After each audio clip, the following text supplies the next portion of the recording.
Welcome to the following presentation of the Southeastern Conference on ABC.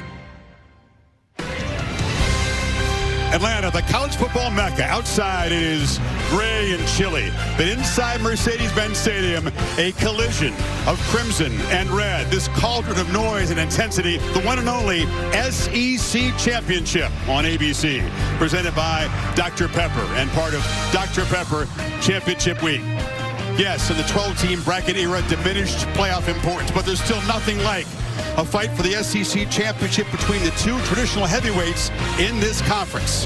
To get festivities kicked off, here is PA announcer Rick Smith. Please join us now in a moment of silence. 2 days ago, former SEC commissioner and Vanderbilt athletics director Roy Kramer passed away at the age of 96. A pioneering leader who helped shape modern college sports, he launched the SEC football championship game and was the father of the Bowl Championship Series, the foundation for today's college football playoff. A man of resolve and integrity who worked tirelessly to uplift student athletes. Today, we remember Roy Kramer.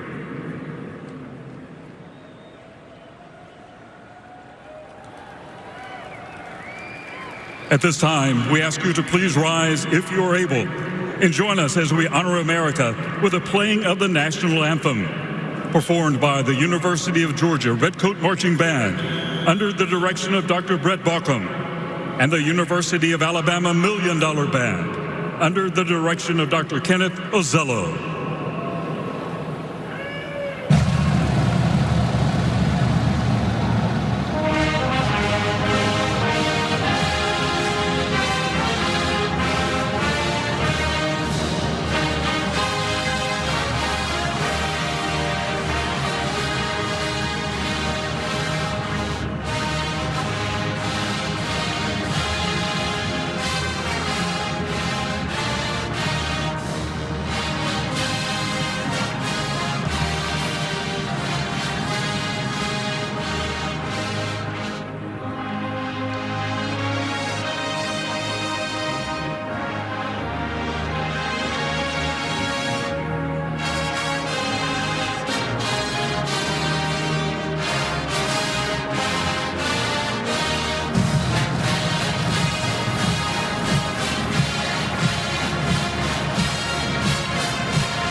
The greatest conference in the world is the SEC.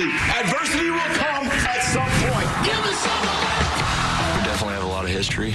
We're excited to get another shot. It's that time now. Give us some of that. If everybody is their best, nobody can stop us. Do your job right here. This is a ring game, so it means more.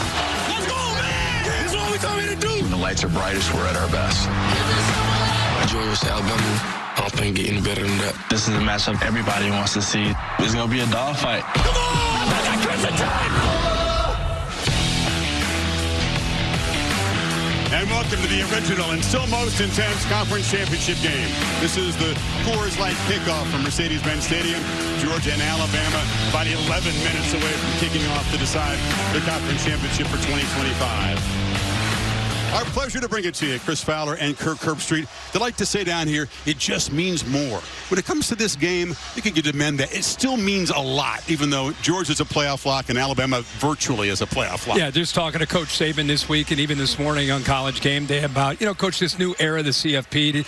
Tell me about this. He's like, this still is the game. Whether you talk to Kirby, Kalen DeBoer, all these fans in this stadium, the entire region, they point to this game still, and I can't wait to see these two brands going head-to-head. ahead. Winner might get a bye, right? That's important. Yeah. Teams are beat up. It was 10 weeks ago in Athens, Georgia. The Ty Simpson and the Crimson Tide got off to an amazing start. 2 14-play drives to build the lead here. They couldn't miss on third down. The defense came up big in the second half, and Alabama, after a disappointing season-opening loss at FSU, made a big statement. Yeah, I think this is a turning point game for Ty Simpson, for Alabama, to go into Athens against Kirby Smart and to get out of there with a win.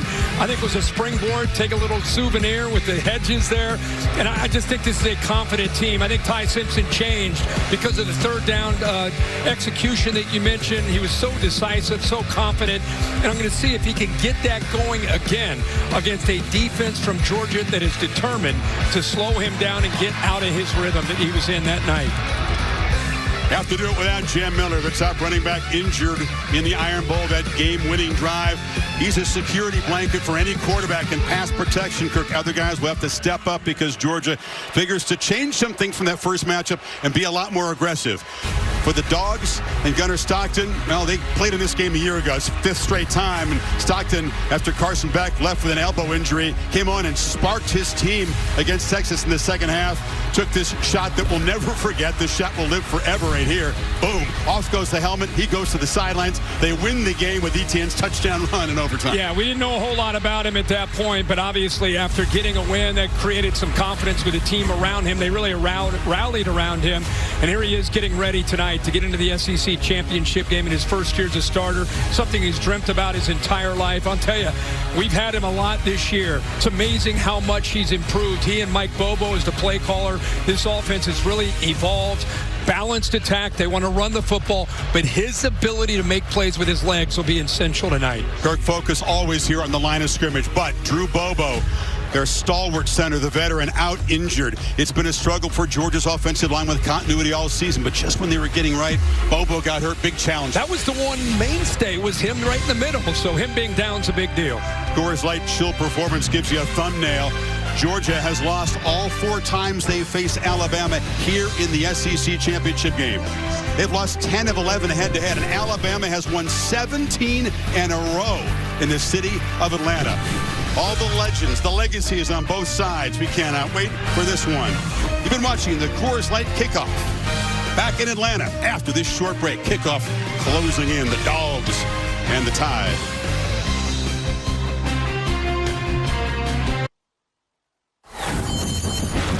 You're watching Dr. Pepper Championship Week.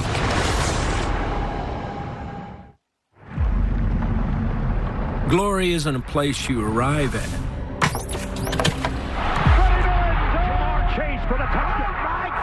It's a road you travel. That should put the cork in the bottle. A road built on the weight of legacy, the names of legends, and moments that define forever. Every twist and every turn reminds you this is the toughest road in college football. These two teams find each other once again. For Alabama, this road has been traveled many times before, and now they walk it again, looking to reclaim what's theirs. For Georgia, this road isn't about arrival, it's about return. They're not here to find glory, but here to remind you who it belongs to.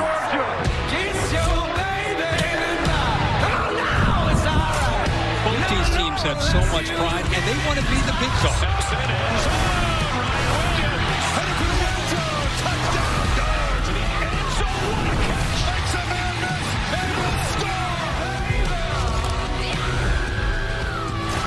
Resilient team in college football, the Georgia Bulldogs.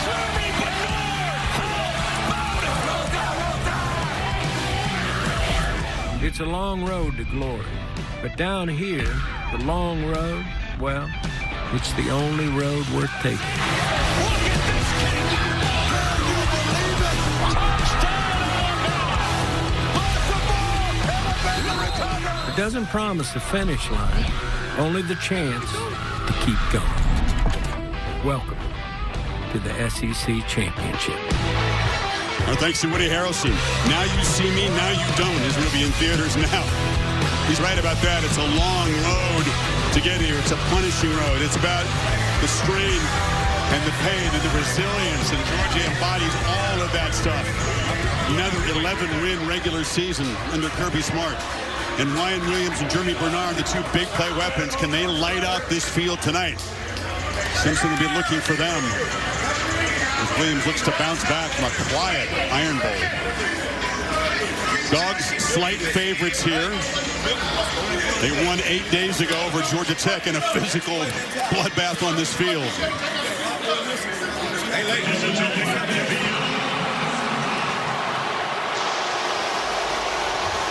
It's Alabama who actually comes out first.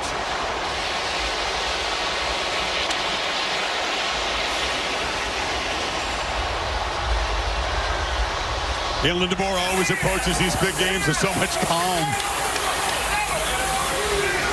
Different personality for Smart, but his big game pedigree speaks for itself.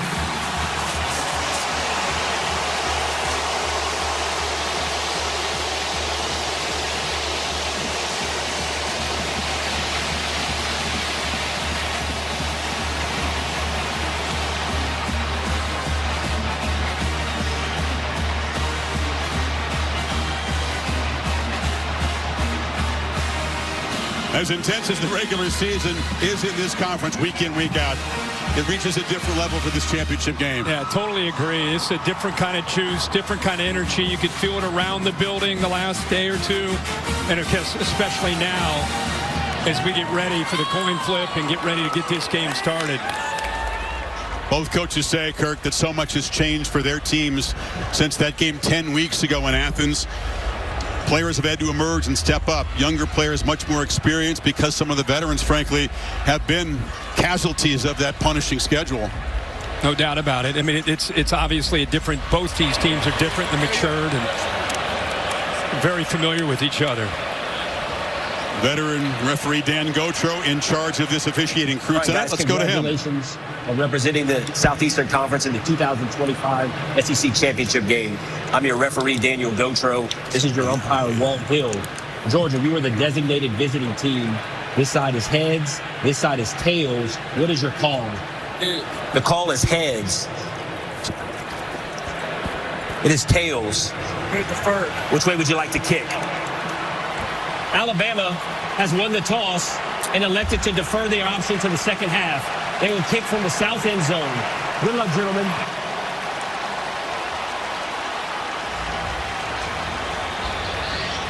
So we'll see this Georgia offense out first against the Crimson Tide defense. It's great to have both Holly Rowe and Laura Rutledge on the sidelines tonight. Let's go to Laura with Kirby Smart. All right, thank you, Chris. We're waiting on Kirby. He's right here. We're going to grab him. And, Coach, this game last season, you saw Gunnar Stockton thrust into action. He's still able to win the game. What's important for his success tonight, though?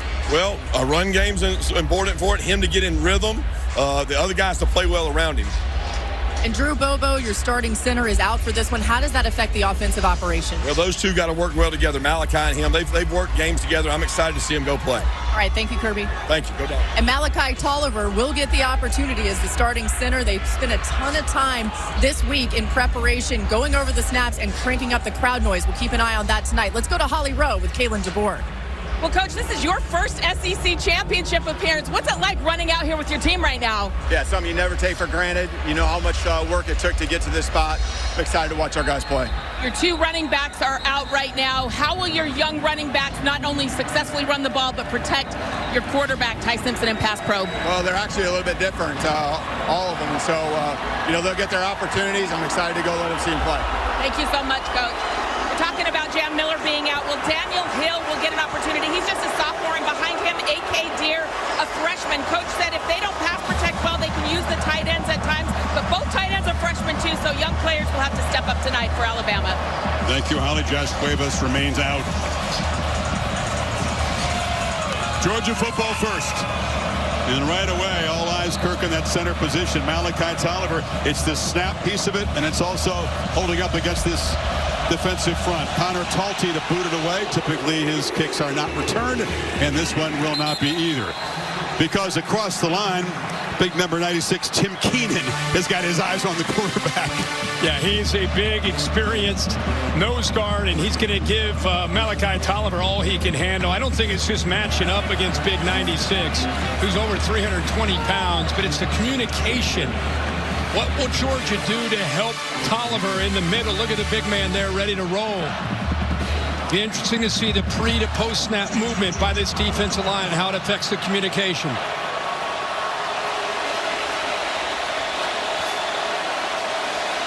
Nate Frazier is the starting tailback. Dogs will rotate. Stable of talented backs. Quick pitch to the edge. Zachariah Branch is the dominant weapon of this team, and the speedster rips off a big gain.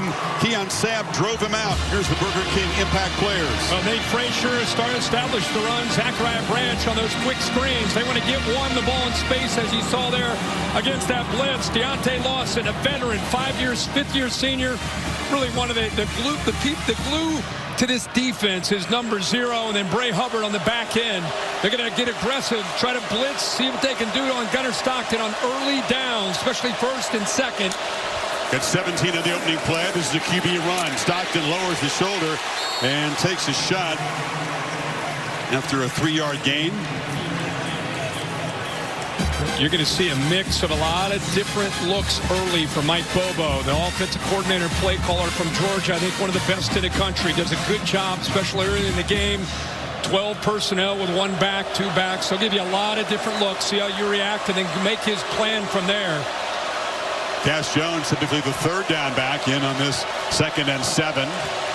It's Branch in motion. He's got it again on the edge. He's got some blockers, gets the outside, but the Tide do a good job stringing out. There's a flag down. Zabian Brown made the play. This is going to be on the Dogs. That's Dylan Bell in a hole. Holding offense, number 86. 10-yard penalty from the previous spot. Remains 2nd down. Intent on stretching the field with Branch early on, aren't they? Yeah, but the way they attacked him, that was Red Morgan, 16, who created that. They saw Branch go in motion. They immediately responded, expecting. Look how hard he went at Dylan Bell. That all Dylan Bell could do is hold on for dear life because how aggressive 16 came up against that quick screen. We call him a prototype nickel, Morgan. He has really come on strong in the second half of the season. What a great player. Now the Dogs face the 2nd and 17. Frazier hit and dropped behind the line. Flying through was Jordan Renaud. He's got to step up big. LT Overton, the starter, can't go tonight. Well, Chris, we just talked about it. Holly talked about it. Here's Tolliver in the middle. Watch this. Movement right there, quick movement. They kind of surprised him by slanting back, switching the gaps. Really good call there to test that by Kane Womack, the defensive coordinator, especially on 2nd long. Switching gaps from one side to the other side of the center, caught him off guard. Womack likes the matchup between his defensive line and Georgia's reshuffled O-line, that's for sure. 3rd and 20. Bama fans making noise as Stockton looks to escape the pocket. Long way to go. He's going to be knocked down from behind after a short gain by Yanze Pierre, and the Dogs will punt. Yeah, that's what they wanted. Of course, they had the holding call, which got Georgia behind the sticks, and then the tackle for loss got him to 3rd and long. All they had to do there is rush 3, drop 8. Big concern there. You just want to keep your eyes on Stockton. Anytime he gets the 3rd down, his legs are always a threat, but a good start there for Womack and the Crimson Tide defense. The finalist for the Ray Guy Award, which goes to the top punter, is Brett Thorson, 4-year starter. Yanze to boot it away. Cole Adams back for Alabama, waves for a fair catch, and the Tide will begin their first possession from the 17-yard line. Ty Simpson off that game-winning drive, the 4th down completion of the Iron Bowl, starts his first SEC championship game.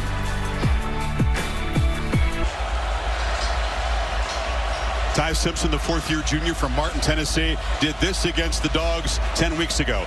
Despite a lack of explosives, Kirk, 24 of 38, 276, also had a 2-yard touchdown run, which provided winning points. Yeah, he was just in his zone, seeing the coverage very well. Again, when his eyes and feet are aligned, he is dangerously accurate, and that's what Georgia wants to affect. Will they be more aggressive at the start of the game than they were in that first meeting? Handoff up the middle, and that is Daniel Hill is going to have to step up. He's a physical pounder with, again, Jam Miller out, Burger King impact players. He's 245 pounds as a back trying to get downhill. They'll try to get as much as they can with that running game. Jeremy Bernard is healthier. 5, keep an eye on him. They'll move him all over the place. C.J. Allen, what a career. Just there's always that middle linebacker that's the enforcer. That's number 3. And then Dalen Everett, veteran 3-year starter, is going to have to hold up on islands when they play man-to-man. Lots of shifting on Alabama's side. Georgia reacting to it. Typical chess match when these teams collide. Bernard comes in motion. And again, they test the middle of that Dogs defense, and Hill plows forward. It'll be 3rd and about 2. Len Schumann is the defensive coordinator. His team's really been playing well the last 3 games especially, and Ryan Grubb is a play caller extraordinaire. Yeah, he's outstanding. Came back from the NFL, the Seahawks, for a year to join Kalen DeBoer. Glenn Schumann, you're right, Chris. This defense feels different than the last time we had them against Texas. I just feel like they're still maturing, getting more confident up front, able to stop the run, and they're rushing the quarterback a lot better the last 4 or 5 weeks. Here we go, Alabama on 3rd down. This was the story of the first meeting. They need just 3. Latsir Brooks has the handoff. Dogs close in, and they'll drop him for a loss. Ellis Robinson got there in a hurry, and no 3rd down conversion for the Tide to open this game. Wow, what a job by Ellis Robinson out here on the outside. Waits, nobody picks him up. Easy to come up and run support. Love to see that from the corner. He's known for his ability to cover a 5-star, but they're showing the physicality and run support. Nobody blocked him, set the edge, tackle for a loss. Robinson really coming on strong, showing why he was the top defensive back recruit a couple of years ago. Blake Dowd on the punted away, and Zachariah Branch makes the fair catch at the 30. 44-yard punt. Tough sledding for the offense as the early going here in Atlanta. Georgia's second possession when you come back. Great tradition of this championship game. Starting center for Georgia, Malachi Tolliver with a tough task here, but Bobo is operating as a coach on the sideline, talking to Tolliver throughout any opportunity he can get, and joining Stacy Searles and recommending that they get set quicker as an O-line. So don't stand up and wait around, get set, and then you'll be more ready to go based on what this Alabama defense is doing. What they're doing right now, Kirk, is showing a lot of pressure, just standing up. They actually back out and rush only 3. Stockton underneath delivers a pass, and Nate Frazier takes a huge hit from Damani Jackson. Well, I think Kane Womack is trying to hurry up the clock on Gunnar Stockton on these early down blitzes. This time they show pressure, end up dropping, sitting back in zone. He's a little bit confused. He tries to check it down, but there's Alabama defenders. This is Damani Jackson, like you said, Chris. But right now, a clear effort to affect the new center, Tolliver, but also, I think, come after Gunnar Stockton to hurry him up. Frazier being attended to. Already so shorthanded. Chauncey Bowen did warm up. We expect to perhaps see number 33 tonight. He did not play against Georgia Tech, missed a lot of practice, but he was a big part of the game against Alabama. 119 rushing yards in that first meeting.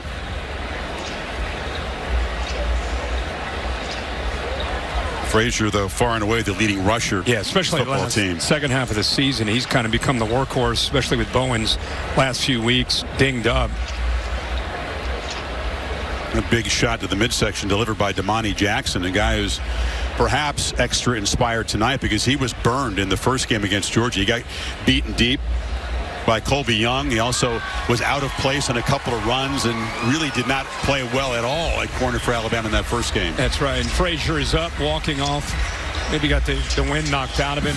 And you're right, when Jackson went down, Deshaun Lees had to step up. He's a totally different kind of corner at 6'4". But I'll tell you, Jackson made a really good play. You could tell they're so locked in on these quick underneath throws, whether it's to Zachariah Branch, that was a check down. They want to force Georgia to have to take some shots downfield, keep the ball in front, and rally to the football. Once again, it's third and extra long for the Dogs here. Stockton to Cash Jones underneath, and he makes a good effort, but he's going to come up a yard short of the first set at the 39. Hill Green knocked him down. But they go back to the same look that they had on that 3rd and 20, 3rd and 14 to show pressure. They drop that mug look. End up bringing Deontay Lawson late. Pretty good effort there by the 3rd down back, Cash Jones. Both series, though, Kirk, Georgia's gone backwards. It was a penalty the first time. The loss here. They're not going to do well tonight from 3rd and 14, 3rd and 17 against Alabama. So here comes Thorson again. Booming kick.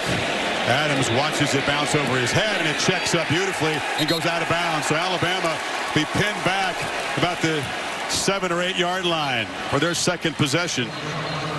Dogs not doing anything on offense, but controlling field position. Well, the moment almost at hand, noon Eastern time, the exclusive reveal of the final CFP rankings. And, of course, the 12-team bracket will be positioned.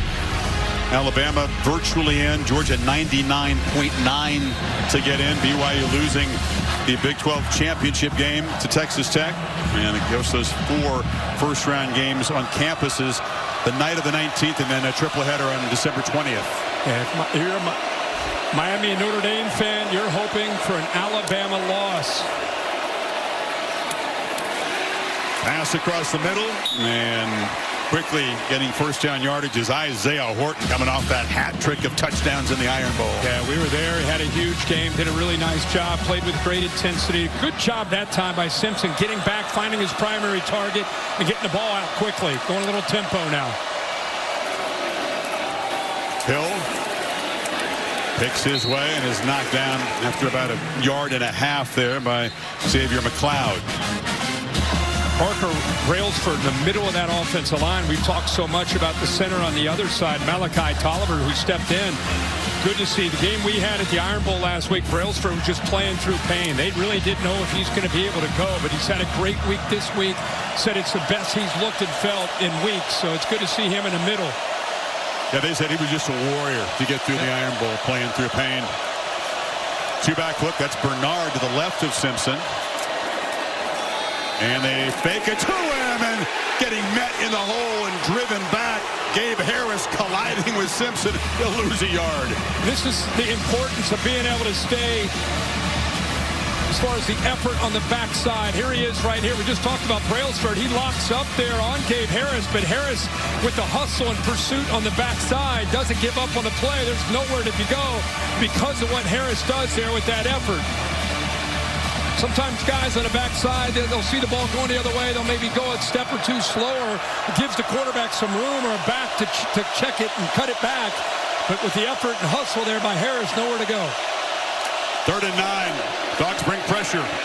Simpson across the middle. It's incomplete. Bernard was in a crossing route, but it was a tight window. K.J. Bolden was in coverage, and another 3.5 for Alabama. Actually, they did get one first down of the series. Yeah, Chris, this is why we were so impressed with what they did in Athens. Look at this offensive line. I mean, look at the movement, the twist, the pressure. There's a lot going on in front of Ty Simpson, and his eyes need to be laser focused beyond that towards the line, towards the coverage, but good tight man-to-man coverage by the Bulldogs once again.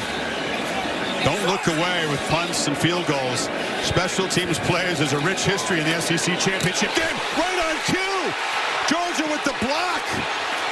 Bouncing around and fielded inside the 25. Kirby Smart had a feeling a special teams play would come into play tonight. And getting his hand on it was Cole's spear. They overload the left side of the Alabama offensive line. And like you said, Chris, right on cue. Good call. He comes clean. Nobody touched him. Heck of a job there to just take it right off the foot of the punter. Look at that. They had a couple guys there on that left side. He's able to come through. Kirby 17-0 when he blocks the kick. Can the offense take advantage of great field position at the Bama 21? They blocked a punt way back in August against Marshall in the opener. This is a much more significant block as they're set up on the edge of the red zone here. Frazier Makes a cut inside, and Frazier, good to see him back up and healthy after the big shot. Plows inside the 10, first and goal, picked up 14. But they went 13 personnel. They got a great tight end room. Look at all three of these guys. Sometimes they'll use that as a decoy. This time they run a counter play, set the edge there with Lucky, pulling the backside guard there. The freshman, Dontrell Glover, and that opened up a good, tough running there by Frazier.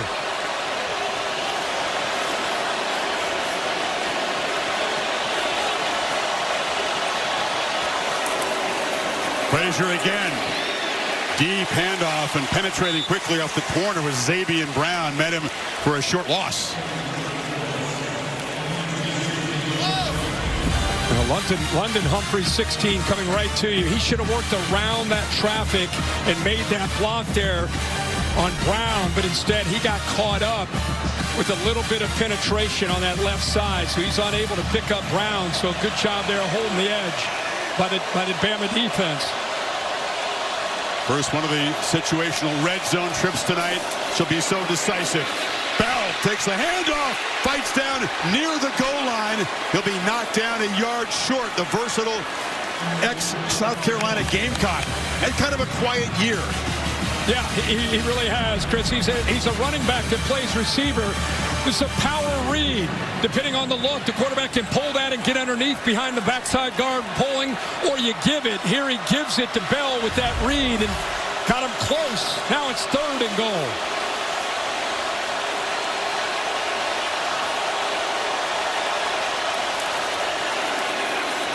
They fake it to McCray. Ends out there, touchdown! Georgia strikes first off the block punt.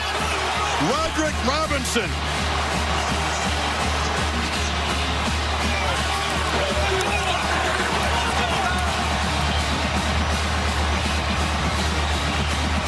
And I talk about Mike Bobo quite a bit and some of the play calling and the looks that he gives you. The fullback, he's really a running back lined up as a fullback, lost his footing initially, but with that 13 personnel, 3rd and goal at the 1, Bobo gives him a look. Look how fired up he is after that call. He gave him a look as a run, play action, boot the athletic gunner Stockton around the edge and find the open back out of the backfield. So the seldom used Roderick Robinson from San Diego. Touchdown set up by this block punt. Dogs fly in there. Get set up at the 21 and take 4 plays to punch it. And it's Georgia on top in Atlanta.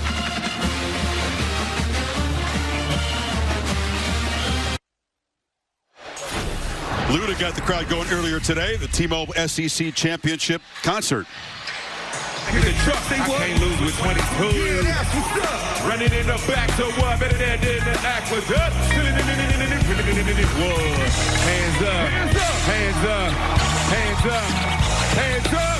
Welcome to Atlanta where the players play. We ride on them things like big beats, hit streets, see gangsters roaming. Parties on South Hill. Welcome to Atlanta where the players play. We ride on them things like every day. Big beats, hit streets, see gangsters roaming. Parties don't stop till. Parties don't stop till 8 in the morning. Atlanta's own Ludacris. Atlanta, where Alabama believes they're the kings of the town.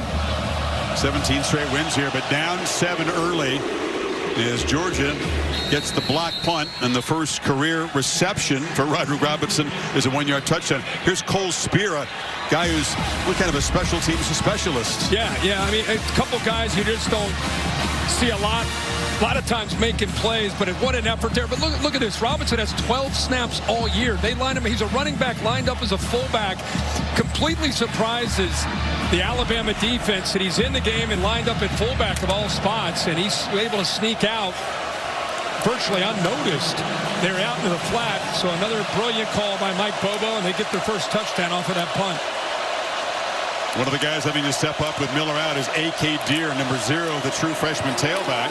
He's got the ball, and Deere was a freshman out of Mississippi, met by Raylan Wilson. Short gain. It's interesting to watch them trying to establish the run.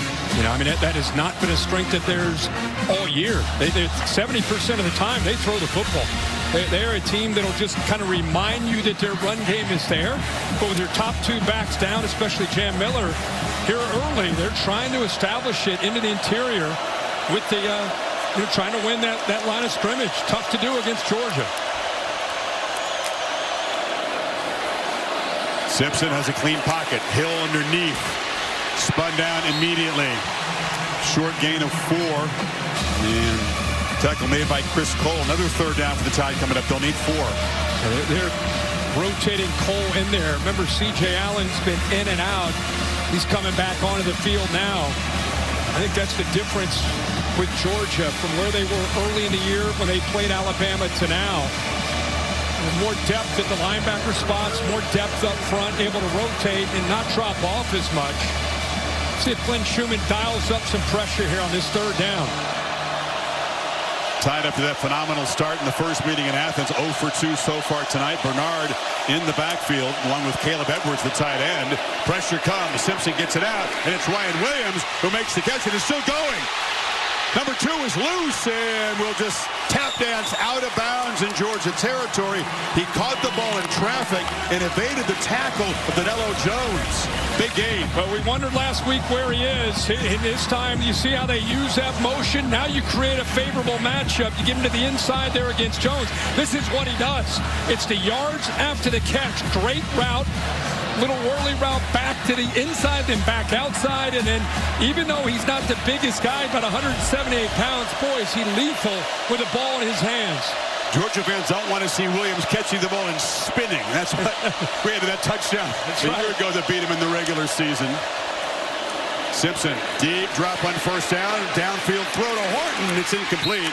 Went up high to get it. He was well defended by Ellis Robinson.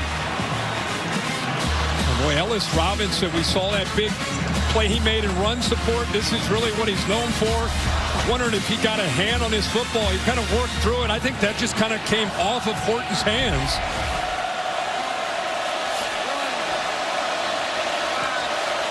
Bernard in the backfield there. Wasn't able to play a huge role in the Iron Bowl, but has gotten much healthier in the ensuing week. Simpson looking for him across the middle, but he can't escape. Georgia looking for him, too.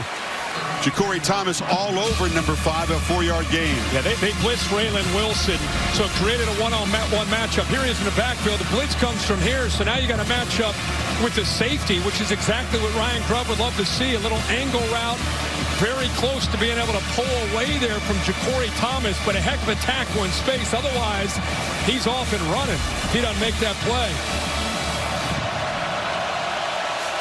Needs 6 on this third down. Bernard motions over, 3 receivers stacked to the right.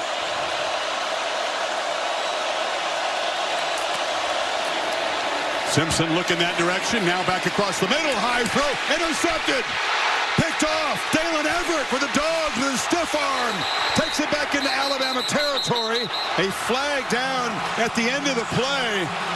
But the Dogs were the first takeaway. Looked like K.J. Bolden may have gotten a piece of that. Well, typically you see a blitz, you think man to man, but here he is out here on the outside. Just kind of sits back, reading the quarterback's eyes. As that ball comes out, I think it got out clean. I think it just came off the fingertips there, like you said, a Horton. Return team. The 15-yard penalty will be enforced from the spot of the foul. First down, Georgia.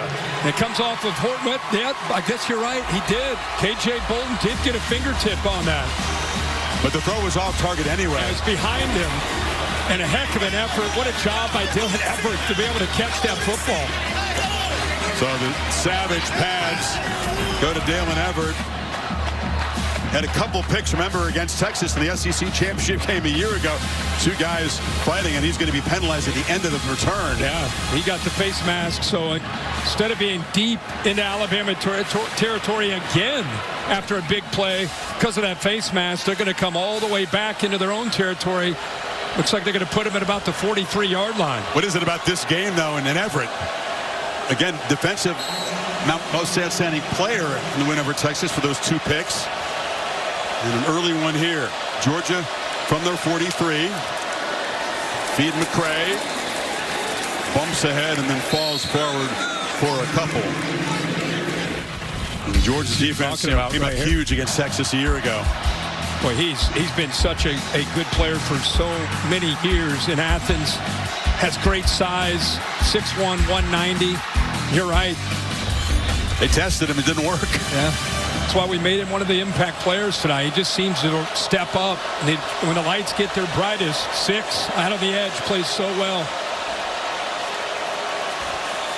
Fake it to McCray. Stockton now flips it short to Oscar Delp, and the tight end lowers his head.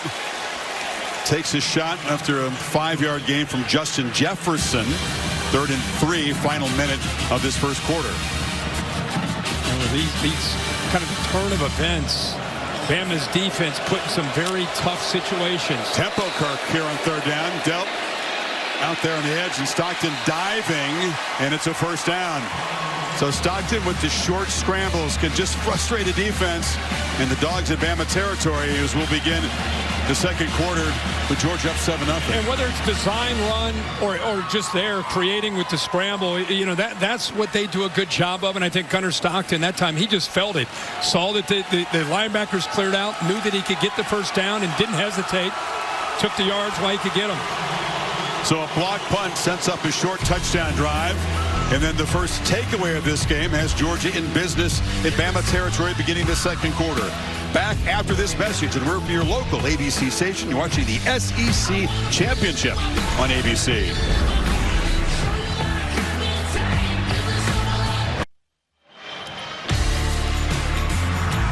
And welcome back to the SEC Championship on ABC, presented by Dr. Pepper. First quarter leads have not been decisive at all in previous Bama-Georgia games for the championship. Kirby Smart has lost 3 times after leading Alabama in the first quarter. It's a long way to go here. And the handoff to Frazier. And then first down run yields about 1.5 yards. Yeah, as we know, any college football game, there's momentum swings that go back and forth, but especially with the emotion in this stadium at the early part of this game. And after that block punt, things change quickly, favoring Georgia. Then you have the interception by Everett, continues to favor Georgia. This is where Alabama's defense, they're going to have to make a stand here. Frazier again, weaves his way through heavy traffic, just keeps those feet moving. Keeps churning and gets help from his buddies. He gets shoved for a first down to the Alabama 35. Picked up 11. Well, the big fellas got behind him. The tight ends got involved there. Williams, 10, the tight end. Boy, watch his feet. Just keeping kind of that balance. Kind of keeps the play alive. But look at the linemen. Look at that. It's like rugby. Just a herd of humanity just pushing him along for that first down. You're right, but you said it. It's a great lesson for running backs. Just keep the feet moving, right? Yeah. Bowens now spells him. And he tests the middle. Short gain. So much focus on Drew Bobo not being in there. Malachi Tolliver having to step in. The Dogs beginning to get a little traction here in the run game.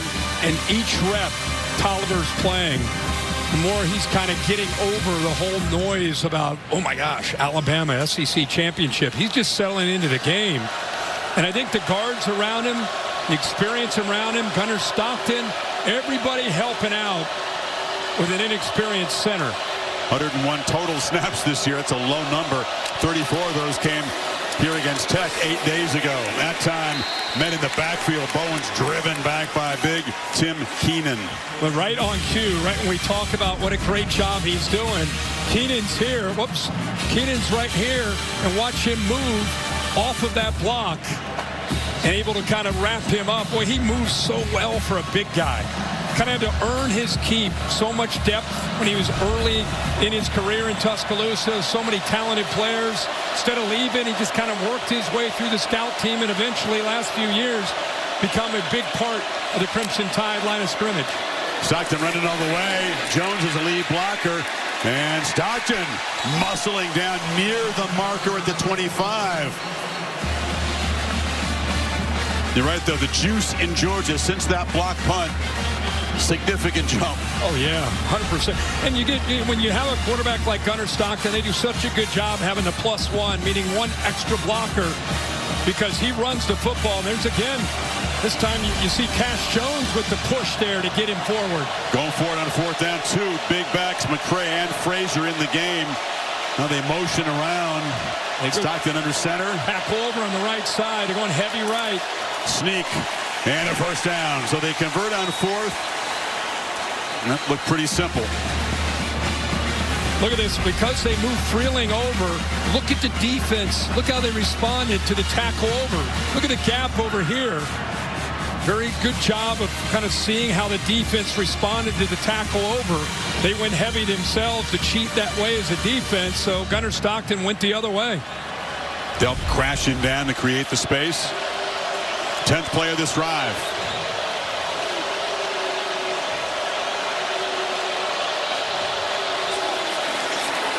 Gunnar on the move, flips it short. Ooh, taking a big shot again was Nate Frazier. Yanze Pierre delivered a shot, and again on a pass reception. Number 3 taking the lumber. You think about Pierre. This team is desperate for a pass rusher. He kind of emerges throughout the years. They're by far their best pass rusher. And now you see his versatility. You drop him, he shows pressure, then you drop him out in the flat. He's able to make a play out in space like that. Frazier can take a punch. We know that. From the pocket, deliver, Bell. Down the middle, Dylan Bell stretches to the 4. Dogs on the doorstep. Well, we just talked about Pierre and what a great pass rusher he is. He's right here lined up as a backer.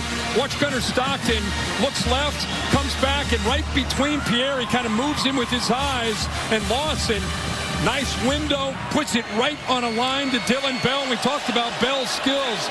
He can run after the catch. Does a great job there inside the 5. Dogs with 3 tight ends. Alabama making late changes in personnel for this 1st and goal play. Frazier, no, hit for a loss. Quick penetration by big James Smith. Kai Hill Green, Colorado transfer, joining him there. 2nd and goal. Yeah, they just slanted that direction. Good job of rolling the dice there by Kane Womack. Blitzed off that right edge, slanted the defensive line that way. Worked out perfectly, able to shoot a gap.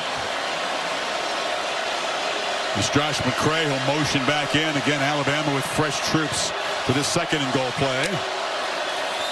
And a false start there. Looked like Lawson Lucky, the tight end, coming in motion. Yeah, he got out a little bit early. Now we got some pushing and shoving with McCray and some of the Bama players. False start. Offense, number 71. 5-yard penalty. Remains 2nd. Well, they flagged Ernest Green. It's on the right side, 71 and 7. Kind of get out a little bit early there.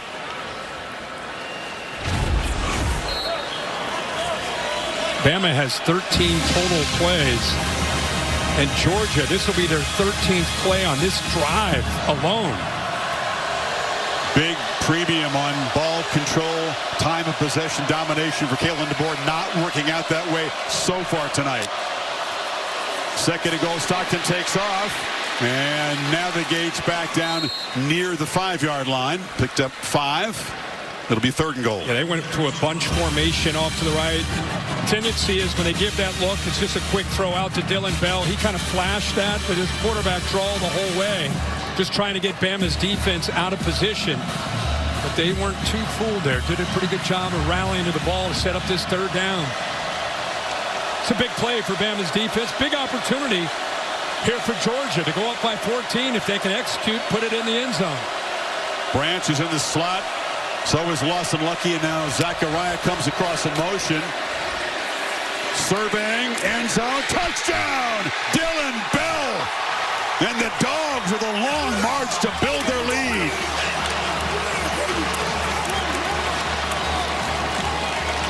Dylan Bell, a big part of that drive. Boy, they got a matchup that they love to see. Dylan Bell is lined up right here in a condensed formation. And he's got a two-way because of where he's lined up. He's lined up against the safety. He can go left or right. Gives him just enough of a head fake there at the top of that route. Works to the inside. And how about the accurate throw by Gunnar Stockton? Talked about the quiet year for Bell. Just one regular season touchdown and 23 catches. Had 2 big catches on that drive, the 19-yarder and then the touchdown pass, all set up by the interception by Dalen Everett. So Ty Simpson, not nearly the efficient start that he had in the first meeting between the Dogs. Now they have to come from 2 touchdowns behind midway second quarter.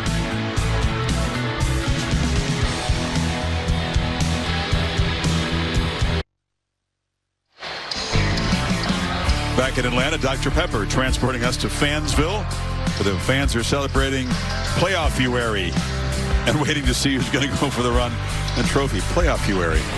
Nice. It begins December. A lot of the intrigue gets ramped up tomorrow when the rankings are revealed and the bracket is all set up. Look at that. All 3 drives, 13 plays. They've been running the ball a lot. Kind of surprised me so far how much they've been determined, almost bullish about running the football. They really haven't been that kind of team most of the year. But Kirby, when he's up by 10 or more, he's 97-3. Except against Bama, where he's 1-3. That is the exception. High-speed highlights brought to you by T-Mobile 5G home internet. But it was kind of a defensive game. Then we had a block punt by Georgia. They got the momentum. Big third down call there to get it to Roderick Robinson for a touchdown. Big interception by Dalen Everett. Got the ball back to Gunnar Stockton. And then another third down. This time he finds Dylan Bell. Well executed. Good job to create that matchup against the safety. And they go up by 14. How will Ty Simpson respond? And will they try to feature the pass game more? They have so many effective weapons who can make plays. And this is Sutter step. Ryan Williams. That little move got the Georgia guys frozen, and he got around the edge. So dangerous. Missed tackle by Danilo Jones. Another chunk play, 21. Yeah, I think you look at him on film and you think he's quick, and then you get out in the field with him and you lose your edge. Here he is right there in good position. Boom, he has that little stutter and he gets around him. Jones, by the way, is a great player, but he went right around him. I think they're going to see if he stepped out of bounds. You see Kirby at the top of the screen kind of pointing that he stepped out of bounds. Yeah, Kirby's pointing at a spot maybe back 10 inside yards. The 40. Yeah. The previous play is under video review where the runner stepped out of bounds. Obviously, Williams is a twitch. He's also got the long arms, and he can be hard to corral. He's effective with the stiff arm. Let's see again where that foot went out on the paint. That hat kind of obscures it. Looks like he may have stepped out of bounds. We'll bring in Bill Lamagna to see if his keen eyes can determine. It was a first down anyway, but that looks like it is out of bounds there, Bill. Yeah, that's where I have him stepping out of bounds. But like you said, he's still got the first down. We thought number 2 might be ready for a big performance. He's not a guy that goes in and complains about not being targeted at all in the Iron Bowl, which is incredible that he wasn't. But he was determined on the practice field to show that he's all in. And he had great practices Tuesday, Wednesday. Simpson told me he believed number 2 was going to have a big effort tonight. And frankly, the Tide needs him to do something to be special tonight. So combine with Horton and Bernard and bring this offense back. Running the ball is going to be a challenge. Yeah, absolutely. Ali? Well, guys, that would be natural for Alabama to start pressing right now, down 14-0. But Kalen DeBoer wants to make sure they don't do that. He was running up and down the sideline, telling his offense one play at a time. After video review, the runner stepped out of bounds at the 38-yard line. It'll be 1st and 10, Alabama at that spot. And guys, he just really wants them to focus on the execution of one play at a time, not get too far ahead of themselves. One last note, just pointing out this shuffled offensive line for Alabama. Cam Dewberry has not played yet, their left guard. He is out, but he's in uniform. That means Gino Vandemark's been in there, a little bit of a shuffle up front. So many guys have shuffled the different positions on that Tide front throughout the season. So after review, it's a 13-yard gain, not a 21-yarder, and a first down at the 38.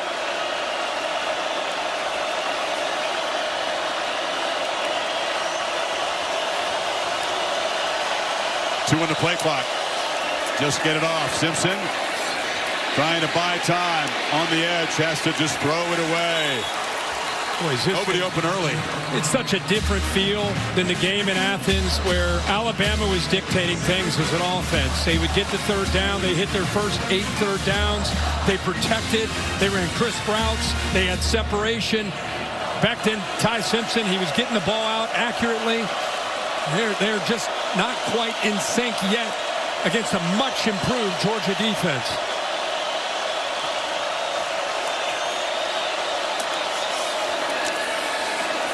Simpson batted down to the line. Reaching up and swatting that away was Quintavious Johnson. 3rd and 10. What's the difference, right? I mean, what's the difference? I think the difference is they're better up front. They're more physical against the run. They're rushing the quarterback better these last few weeks. There's 33 Johnson getting that left arm up to knock it away. And here we go again with another third down. They're 1 of 4 so far on third down. After starting 8 for 8 in that first meeting we talked about. Right. Let's hear Brooks hasn't been featured yet. He comes in motion. Simpson looking that way. A long throw. It's over the head of Brooks, who was well covered anyway. Pressure effective to throw one more time. Bama's going to punt one more time. They walk Zayden Walker up. He's such a great pass specialist right here, and then he works around. Really affects Simpson just by being in his face. You can in fact see Simpson fall off the throw because of that pressure from 10. Watch him fall off the throw. That affects his accuracy, but it was great coverage downfield anyway. Blake Dowd had the previous punt blocked. Georgia peels back and sets up a return here for Branch, who steps up and waves for a fair catch at the 21. Sun sets and a chilly day in Atlanta. Inside Mercedes-Benz Stadium, it's the Dogs in control, 14-0.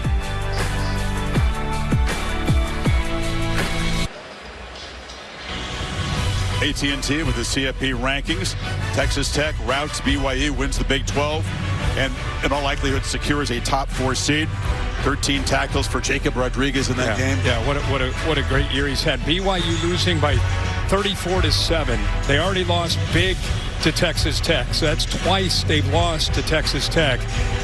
And I think even though it's a bonus game for them, I think the committee set themselves up for the BYU potentially getting beat like that to slide underneath Miami, which should be interesting tomorrow to have Miami and Notre Dame. But I think they could be side by side, which is what Miami fans have been crying for them to become head-to-head. The writing was on the wall, in my opinion, when Tuesday night's rankings came out. And now we'll wait to see what happens tomorrow.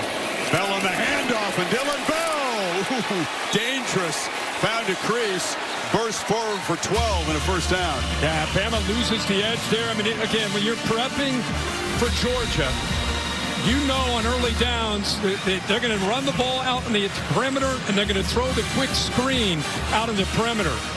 They give you that look. There's just nobody out there on that edge of the defense. They lost the edge. Easy yardage that time for Bell. Georgia, 3 tight ends in the game. Stockton from the pocket, checks it down. Frazier going to be spun down by Damani Jackson after a short gain. Picked up 2. Lawson Lucky so important. These guys as receivers, as run blockers. First of all, nobody recruits and develops tight end like Georgia does in college football, right? There's 6 of them in the NFL. I agree. Yeah, 2025, Notre Dame's done a great job over the years, but right now with what they've done, the players they have, as you said, currently in the NFL, the depth that they have in this room, this could be the best tight end room, I think, in college football this year. They use them all. Haven't seen Elias Williams, the super talented freshman, get involved yet. Catch on the edge. It's Jacoby White-Helton. Just his 7th catch of the season. Picked up a couple. Will set up third down. See, again, there's the ball. Quick. They just try to stretch you. Make sure you honor and respect that edge out there, the horizontal edge to your defense. Look at the difference between making this tackle right there and not. That's about another 4 yards. That was Red Morgan coming in quickly. That would be a 3rd and 10, and instead it's 3rd and 6. Alabama trying to get off the field, trying to reclaim some momentum. Georgia has owned that. Bama's showing pressure with their backer, especially on that right side. Bunch of Tide players leaning forward. A lot of them back out. Stockton throws downfield, and maybe he was confused by that look. Zachariah Branch was on the route, but a miscommunication there. Chris, I think they affected his rhythm and his confidence. They walked up 7, maybe 8 guys. Look at that. All those crimson jerseys. And then you're right, they back out. You can see even on his follow-through, he did not feel comfortable. Didn't have his base underneath him. Ball sailed on him. Good job there of showing that look by Kane Womack, then dropping out of it, making him unsettled. They do their job, get the Georgia offense off the field. Such a part of modern defense, right? It's not how often you blitz, it's how often they think you're going to blitz. A lot of times. Just mixing that up, pre to post snap. High boot by Thorson, and fair catch made by Adams at the 24. So Bama's defense gets a stop. Now can Simpson in this offense with 5:24 before halftime get something going.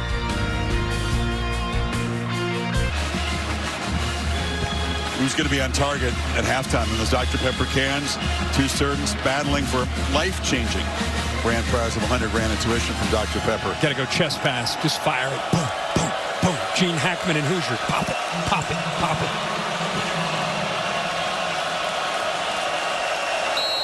I don't know about chest pass, but Tyson's trying to get the forward pass going here. It's been a struggle for Alabama. Have not been able to run it well without Jam Miller. Would have been hard with him. And the Dogs' aggressiveness is troubling the quarterback. First down, they test the middle. A.K. Deer knocked down after about 2 yards. They continue to try to run the ball. Keep in mind, one thing Georgia likes to do, they like to keep Bolden 4 and Thomas 20 back as much as they can, especially in obvious passing situations. So if you have a too high safety look, what do you do against that? You got to run the football. Got to run the football into that look, or you got to hit the underneath pass and the crossing routes and get yards after the catch. See, they got 2 safeties back again. Tough to throw the ball downfield with that look. Williams in motion, has the handoff. Spin move. Ryan Williams still eludes people. He's got to jump in his step even more so than usual tonight. He's so dangerous. We saw that last year a lot. There's a great spin move there. It's still going to be short of the first down. They need to get something going here. First game of the season, 0 points in their first 4 drives. A punt, blocked punt, interception, another punt. Only need 2 on this third down. Feels important. Oh, it's a low throw. Daniel Hill was out there. You want to make it a much more accurate throw when it's a running back in the pattern. Simpson knows that one's on him. I think that anytime you see an easy throw like that low, quarterback short arms, he's just aiming the football. Instead of just getting back there, if he threw that 100 times, he could almost throw that with his eyes closed. But when you're forcing things and you're trying to be perfect, you start aiming. And I think that's what got him there on that 3rd and short. If he puts that on the money, it's an easy first down. Laura said, Kalen was telling his team, don't force it, don't force it. There's an example, Kirk, of pressing what you're talking about. It was an easy opportunity to get the drive going. Instead, Georgia has 3:59 to work with before halftime. 10 a.m. Eastern tomorrow, Sunday NFL countdown, and then Monday Night Football. Eagles with all those former Georgia Bulldogs and the Chargers on ESPN2 and Disney Plus, and the Monsters Football Fun Day version of the game. Monsters Inc. World. You part of that? No, sir. No, sir, I'm not. Bama deferred, and they get the ball to start the second half as we get under the 4-minute mark. Georgia would love to build on this lead before then. Branch, tunnel screen, breaks free. Zachariah Branch, much like Williams on the other side, once he gets a couple steps, it's hold your breath. Rousseau got him down, but it's a first down. Yeah, Ryan Williams is quick, but he's a different kind of quick. Zachariah Branch is low center gravity, really physical to go along with the quickness. So, been seeing this all year, the SC transfer. Look at that acceleration. You got to swarm to the ball, leverage the football the best you can against him. Bell on the perimeter, one-on-one. And wrestled down. Good tackle by Damani Jackson in the open field, but he picks up 8. And Chris, go back to the throw by Simpson. This is just another simple throw, but when you throw it out in front, you get yards after the catch. And that's what we've seen with Gunnar Stockton so far early part of this game. Give it your receivers a chance to make a play. Frazier muscles for a first down to the 40. Yeah, well, this is all about the SEC championship, but if I'm a Notre Dame or Miami fan, I'm sitting here pulling for Georgia to just keep rolling along. Make this as big and as bad as you can for Alabama, because that could potentially open the door for Miami and Notre Dame if Bama were to get blown out here by Georgia. That was the conversation. That they need to win, and if they do lose, by how many would it give the committee second pause? They're 9th in the rankings, Alabama, coming into this. Bowens slams forward. I'm not suggesting they are going to get blown out, but I just know that there's so much. Would Bama get punished? In my opinion, Bama went to Athens and beat them there. Yeah. So it would have to get really ugly for them to be punished for losing a game, to have to play a bonus round game.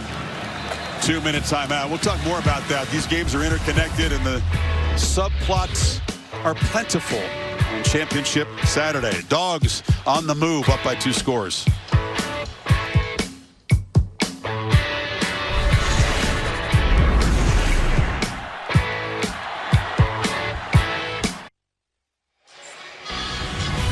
Everything under the watchful eye of the Baker's Dozen, the 13 members of the CFP Selection Committee.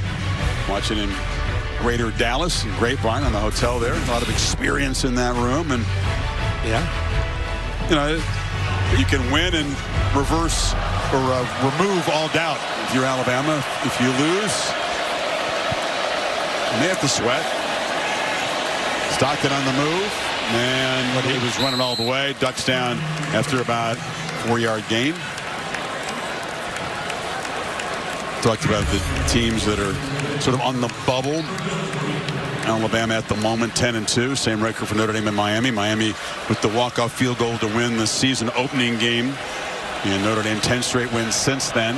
Yeah, Bama, the one thing that doesn't show that they beat 4 ranked teams in a row, not just the best win at Georgia, but I think it's the amount of good wins that they have that's probably the best thing on their resume, better than anybody else at this point. So they just need to show a pulse here and start competing and get back into this game. Bowens is dragged down. It's not easy to tackle him in the open field, and that was a nice play by Justin Hill to drag him down short of the marker. Yeah, he's right on the inside right here, and then he works out. You're right, Chris.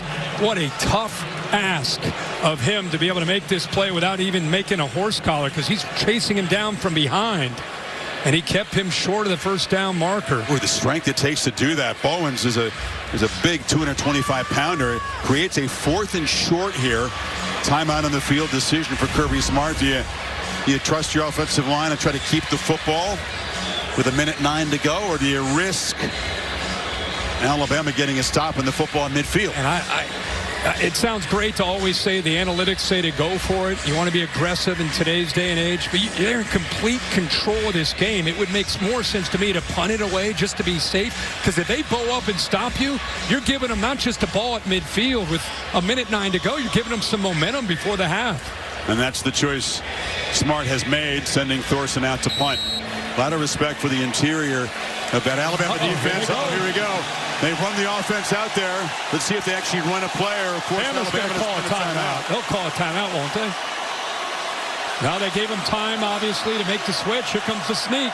Notre Dame got Georgia on this in the playoffs game a year ago. Kirby Smart has tried to work it on opponents, and the timeout will be taken by Georgia. Well, they tried to confuse Alabama, maybe get DeBoer to spend a timeout. It's Kane Womack, the defensive coordinator, proud of his guys for hustling back. Expect the unexpected as you prep.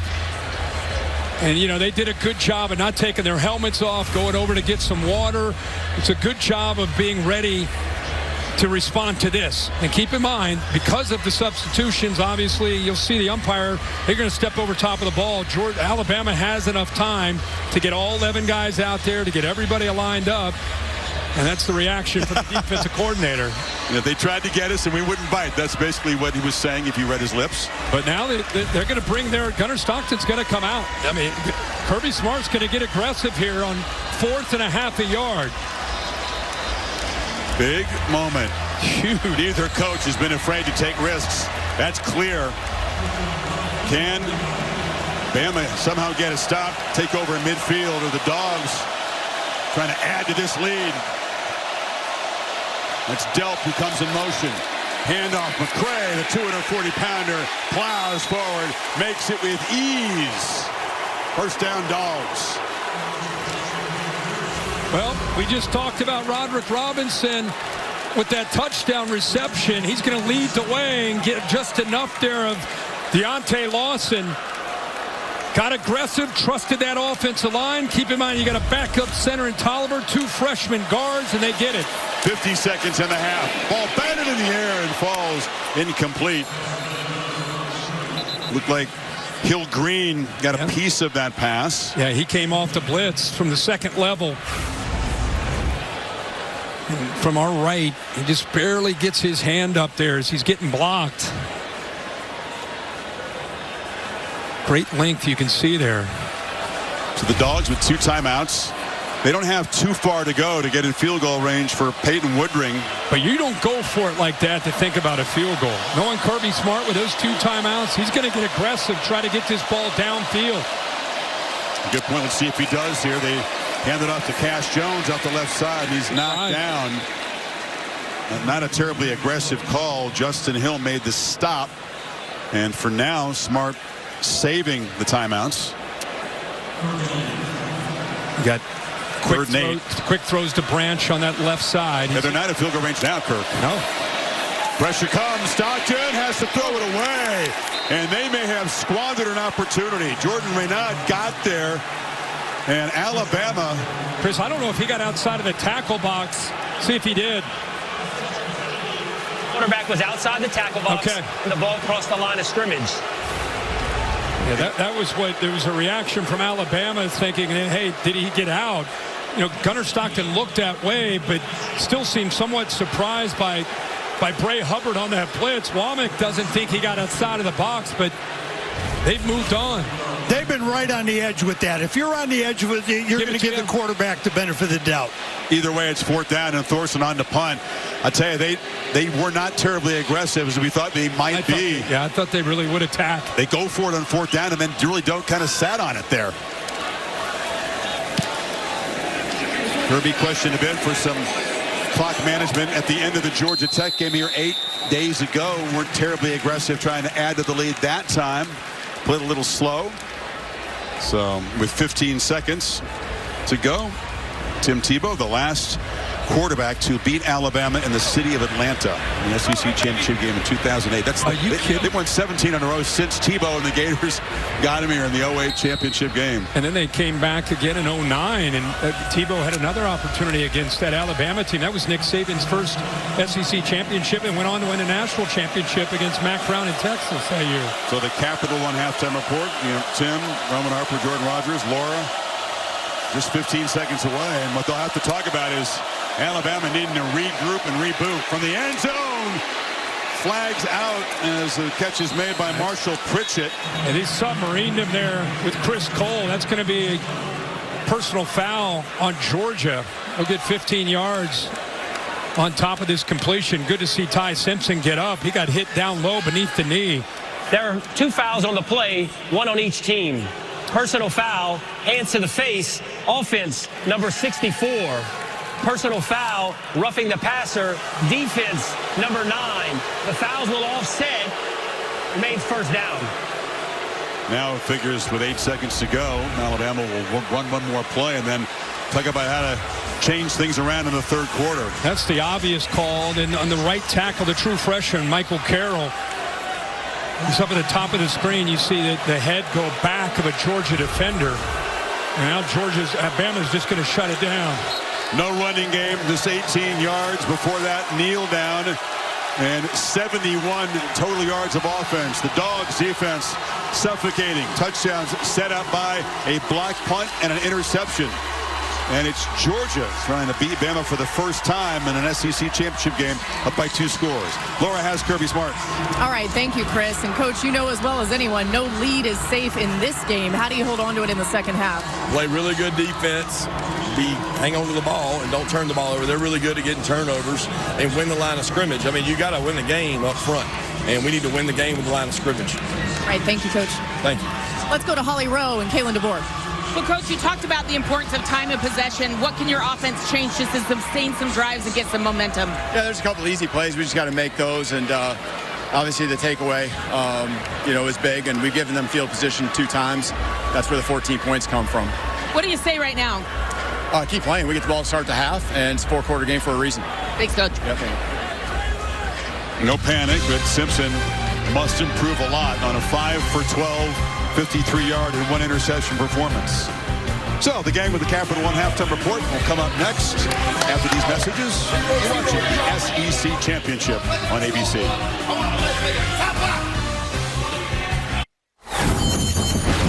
You're watching Dr. Pepper Championship Week.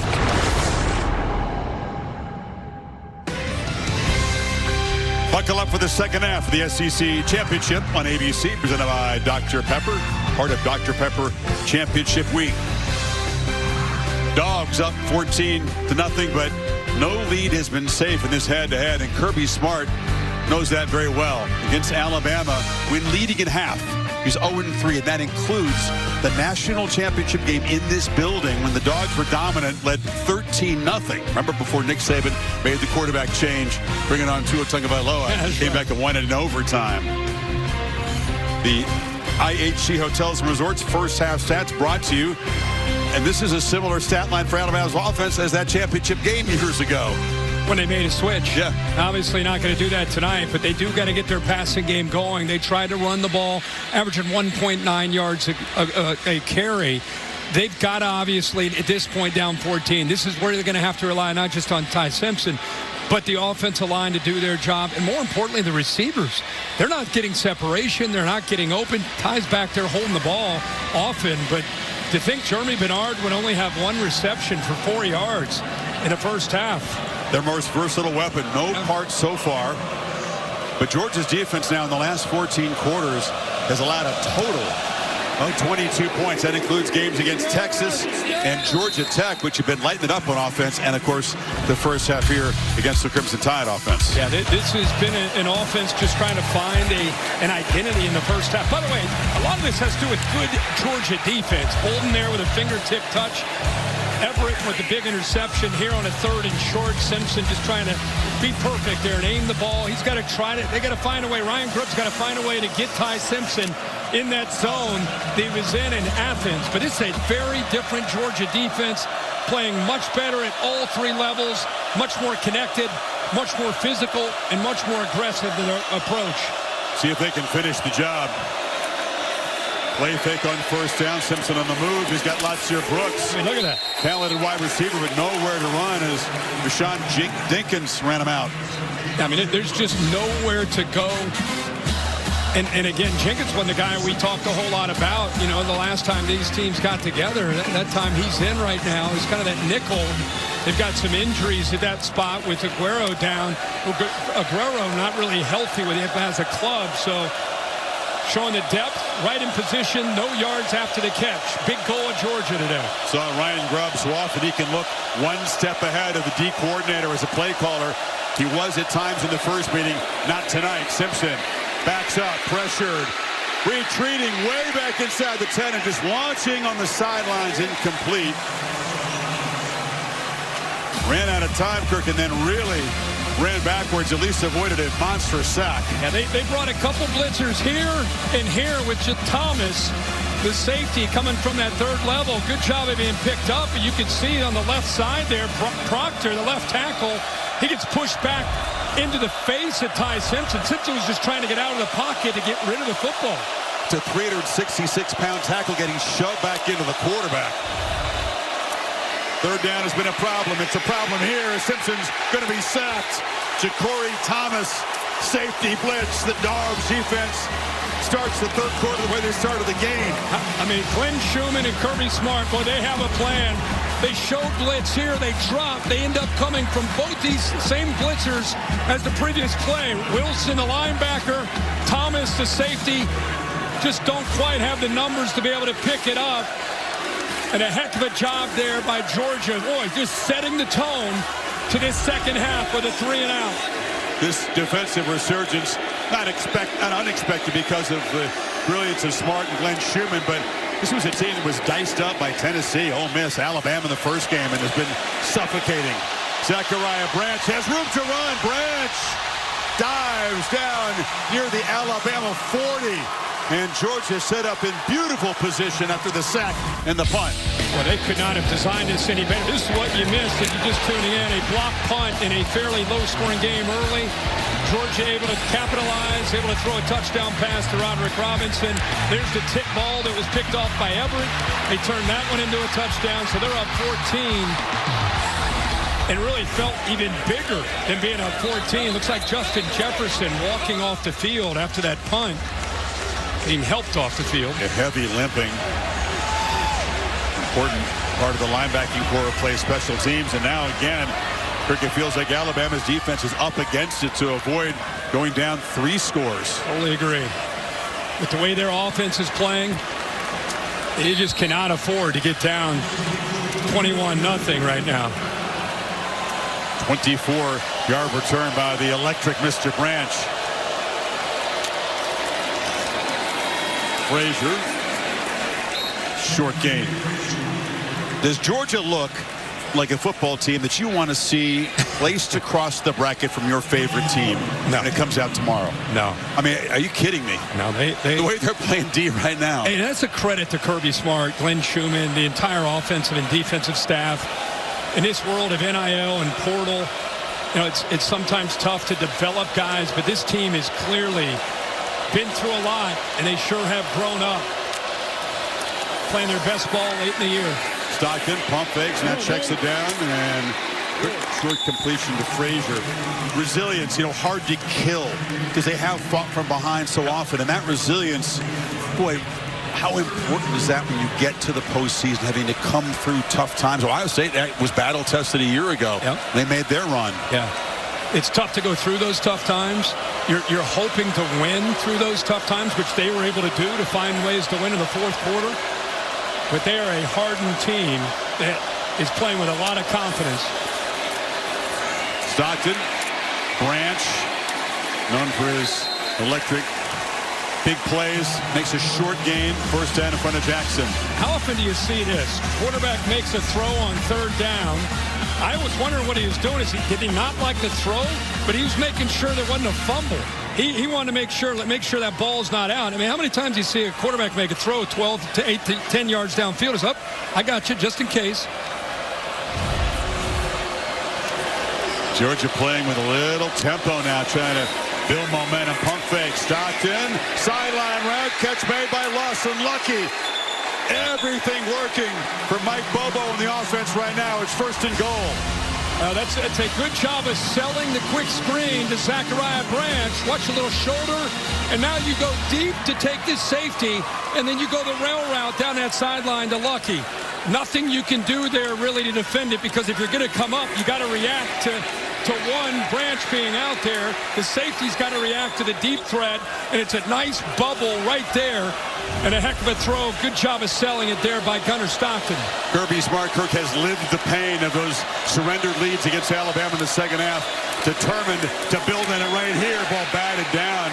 He was trying to find Taylor on a slant. Hill Green got a hand on it. That's a touchdown. That's a walk-in touchdown. I don't know. If he doesn't make that play, that is easy touchdown here to the true freshman Taylor. Good effort there. Nick Hill Green got up, climbed the ladder. And again, if he doesn't bat that down, we've seen him do that a couple times. That's a touchdown with a bust on the back end there.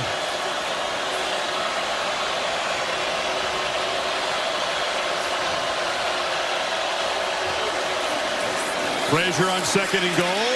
Off the left side, touchdown Dogs!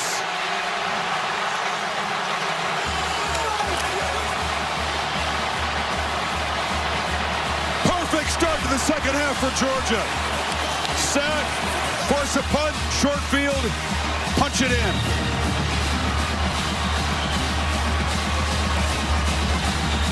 It was a good kick-out block by London Humphrey, 16. He'll come around it. But look at the two tight ends on the play side, both Lawson Lucky and Oscar Delp. They kind of sealed the edge to the inside.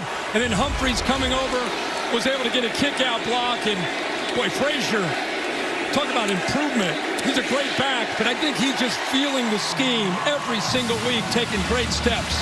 He's taken 2 big shots as a receiver tonight. He's taken punishment all year. He's never had a more comfortable touchdown than this.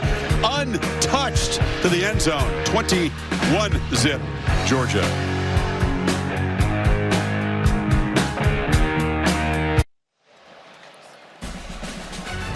When we're done in Atlanta, the scene shifts to Charlotte. Tony Elliott and the Virginia Cavaliers trying to win their first ACC title since 1995.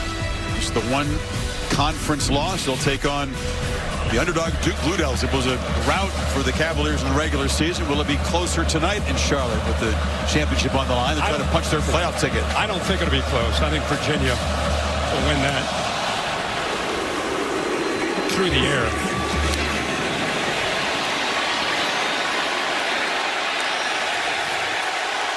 Helmet ripped off. Monsieur Brooks on the return. Big picture. ACC champion again, one of the final 2 CFP spots. Tulane punched their ticket. Knocking off North Texas. JMU, Sun Belt champion. Duke, even with the win over Virginia tonight, may be on the outside looking in. They have 7 wins coming into the game. And Duke has no shot at getting into the CFP, and they shouldn't at 7-5. If they win an ACC championship, that's a great accomplishment, but they'll not be in the CFP. Congratulations to Boise State, another conference championship. Bama backed up at the 13. Backed up 3 touchdowns. Again, a first down run. A.K. Deere off the left side. And the freshman wrestled down after a short game by Raylan Wilson. Laura. Well, Chris, as you know, Kirby Smart's big emphasis this week was winning third down defensively. He remembered that first game they played against Alabama, where Alabama was 13 for 19 on third down. Tonight, 1 for 6. Totally different deal. And Glenn Schumann has consistently emphasized this on the sideline, win third down to his defense. That's a good point, Laura. They're winning first and second down, too. Exactly right. Which is putting them in third and long situations. Simpson really eager to avoid another one of those right here on 2nd and 5. Little confusion. There was no one to hand the ball off, and he just slides down. Wow, things are getting worse by the second. Keep in mind, you're playing with a freshman back. You got Daniel Hill, 4. He's got some experience, obviously, but 0. A.K. Deere probably has a very bright future, but he miscommunication there with he and Ty Simpson. Boy, 62 total yards of offense, 4 first downs, 1 by penalty. Better off throwing it away right there. It took a 5-yard loss, and here comes another one of those third and longs. And here comes the pressure. Comes a blitz.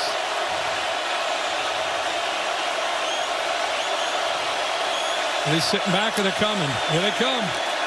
And the flag comes out. All eyes on those aggressive Georgia defenders. It was Gabe Harris up there. And the Tide apparently would be pushed back 5 more. False start.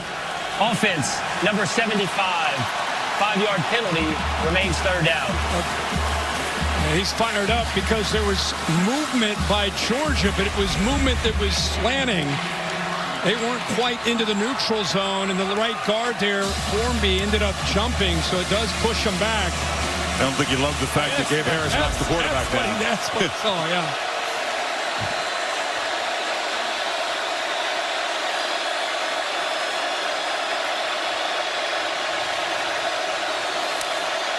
Simpson looking to launch from the end zone. Underneath. Pritchett, long way to go. The tight end is going to be knocked down well short of the first down. And that Dogs defense, with Chris Cole making the stop, gets off the field again. Is Nakobe Dean out there? Is Jalen Carter out there? I mean, this looks like Georgia defense, right?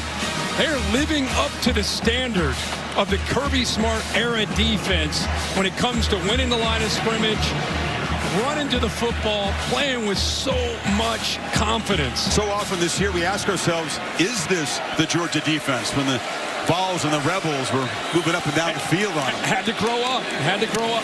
They have. And Branch with the big return last time backs up for a fair catch at the 33 to 46-yard boot. There he is. Ugga 11, known as Boom. Big fella.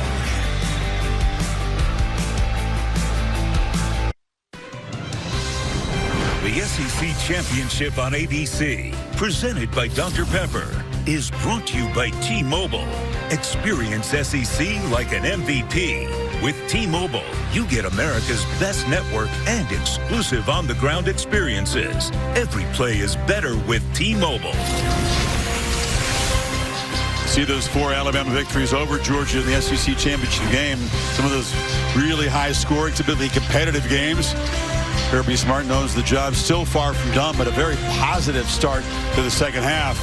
They add 7 points to the lead. Defense is still barking loudly. Last time Bama had a first down, 8:40 remaining in the second quarter. Only 4 for the game. Bell, handoff inside, there's heavy traffic. It's too crowded to make any room over there. Holly. Well, guys, injury issues starting to creep up for Alabama. Linebacker Justin Jefferson, who's tied as the leading tackler on this team, he can return the lower leg injury. I haven't seen him in there yet. But this is really big news. Xavier Brown, their corner, who was so good in the Iron Bowl last week, he is out and unlikely to return.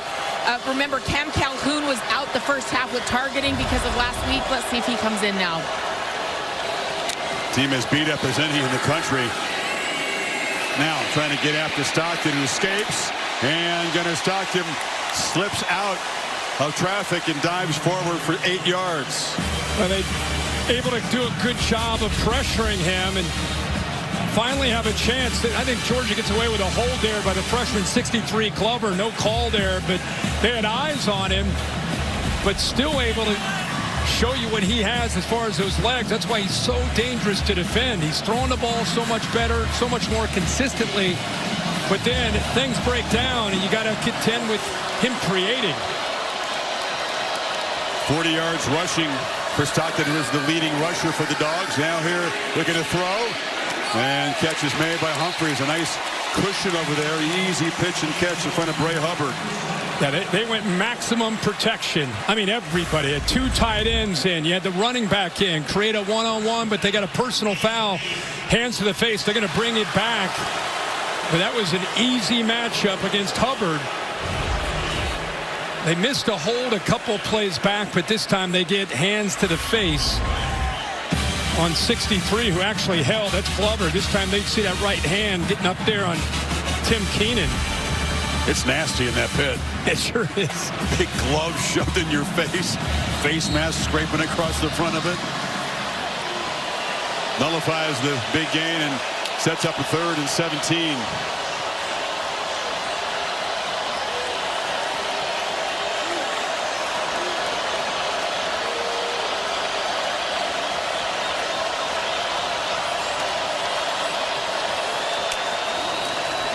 Tide rush only 3. Stockton across the middle. You knew he was going to have time. 8 dropped in coverage, though. The completion to Bell is short of the first down, of the Dogs will punt. What did Bama catch a break with that hands to the face? Because that's an easy first down. And not only is it a first down, new set of downs, but the clock, which is the enemy right now of Alabama, it would have continued. Kirk, this is an Alabama offense that, although they do create explosive plays really slow. Their average seconds per snap, 120th, I think, in the country. They average, 6.6 plays per drive, so methodical long drives is what they've been known for. Going to have to pick up the tempo to try to get back in this game down 3 scores. That punt will bounce into the end zone. 5:40 in the 3rd quarter. Georgia defense pitching a shutout in Atlanta so far.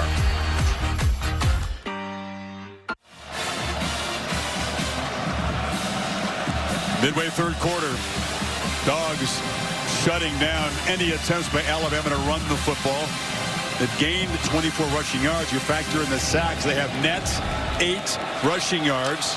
heavy pressure on Simpson most of the night. He's just 7 of 15 for 66 yards. 4 first downs total.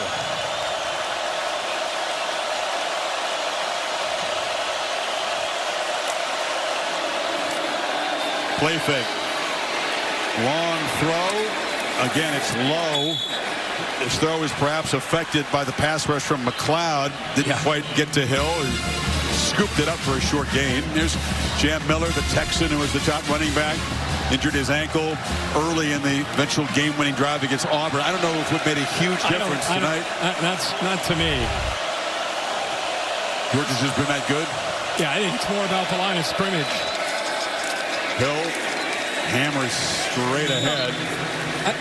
Because of Georgia's, I said this in the first quarter, when Georgia wins the line of scrimmage without having to commit safeties down, they're just going to sit back there and say, okay, until you make us pay for having 2 deep, Quinn Schuman's just going to sit back.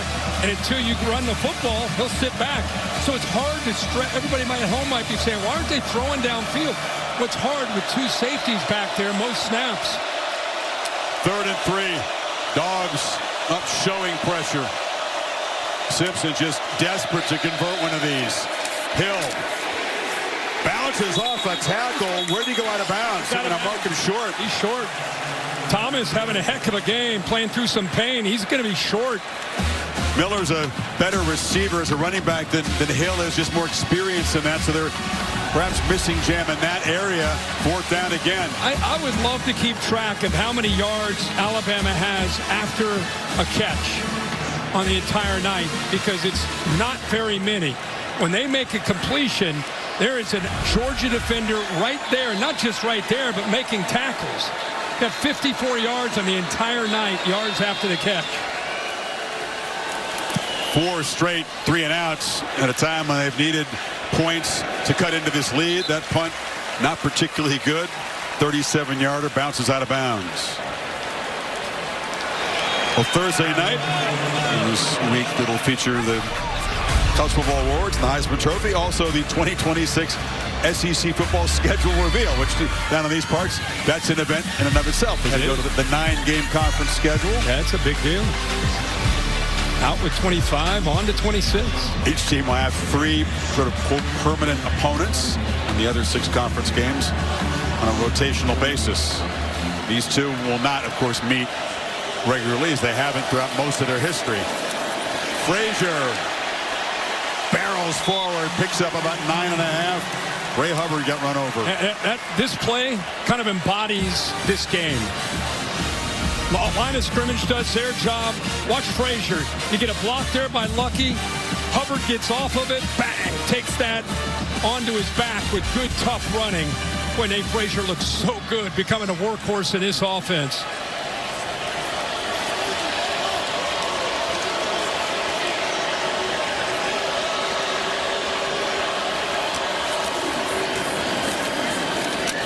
So many coaches, preach physicality. You hear it every week, but Kirby Smart lives it. He talked this week about how much they hit. We don't just get checks. We hit as well, and if you don't like it, you can leave. And when you leave, you want to watch where those guys transfer to. If you put them on the schedule. We like scheduling teams that aren't physical. Yeah, he made that abundantly clear. Frazier, after that last carry, Chris, he got the first down, but came up a little bit slow, and he went off the field. So Josh McCray now in the game. And a misfire. False start. Offense, number 7. 5-yard penalty, remains first down. Creative run game. We've seen Dylan Bell get involved a couple of times rushing the football. Stockton's carried it 8 times. Frazier's been the workhorse. Chauncey Bowens is just coming back from injury, hasn't contributed much, but there's the depth of what Mike Bobo has to work with. And anytime you talk about a conference championship game, especially the SEC, you always think about who's going to run the football better. It's been pretty one-sided. Bell, again, out of that H-back roll, picks up 5 more.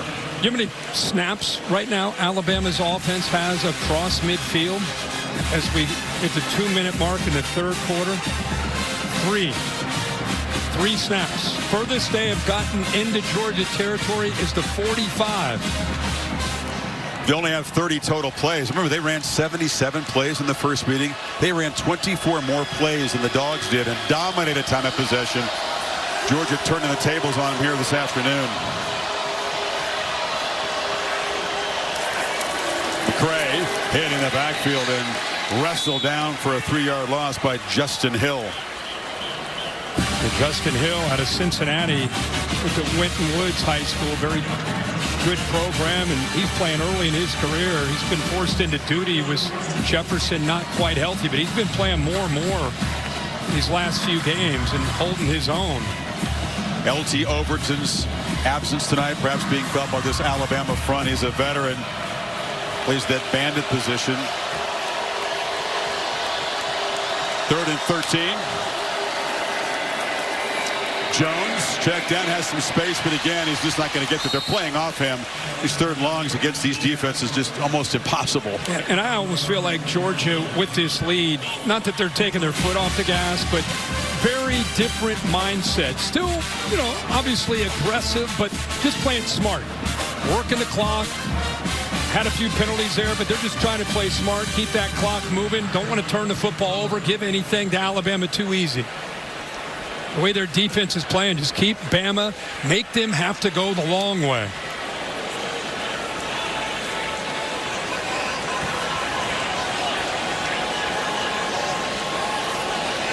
Working the play clock all the way down before Thorson boots it high with backspin. Adams makes the fair catch at the 8-yard line with 10 seconds to play here in the 3rd quarter. The All-State bus is here. Sam keeping us comfortable this afternoon. What's the All-State good hands play? Let's look at Texas Tech. They finished off a remarkable year. What an interception. Really a turning point in the game. It was still somewhat close. That was a big one. Their entire defense. Roberts with that interception. Texas Tech dominating BYU for a 2nd time. Beat him at home, and this time in Arlington. Joe McGuire and the Red Raiders, congratulations. Going to get a top 4 seed, I would think, and a bye. What a year. No doubt. Interesting to see how they do in the playoff. Can't wait to see them match up against the Big Ten or SEC team. That's what they've wanted. Wide open. Check it down to Caleb Edwards, the tight end. Very rarely has an Alabama receiver caught a pass with open space around him. But on the final play of the 3rd quarter, the Tide pick up 21 trying to get this drive going. Alabama hasn't been shut out in a 1/4 century. It's the Dogs 21-0. Back after this message, and we're your local ABC stations. You're watching the SEC Championship on ABC.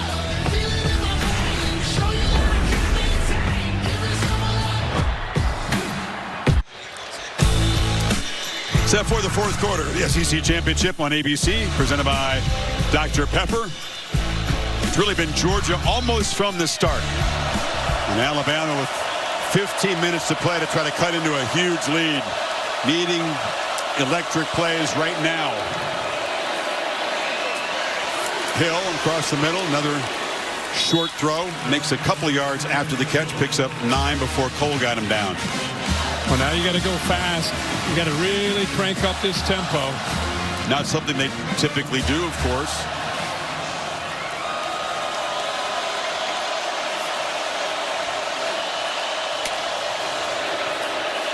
Pressure comes. Simpson swallowed up. Pentavious Johnson. That relentless pass rush tonight. It's a flag down, by the way, in the defensive secondary.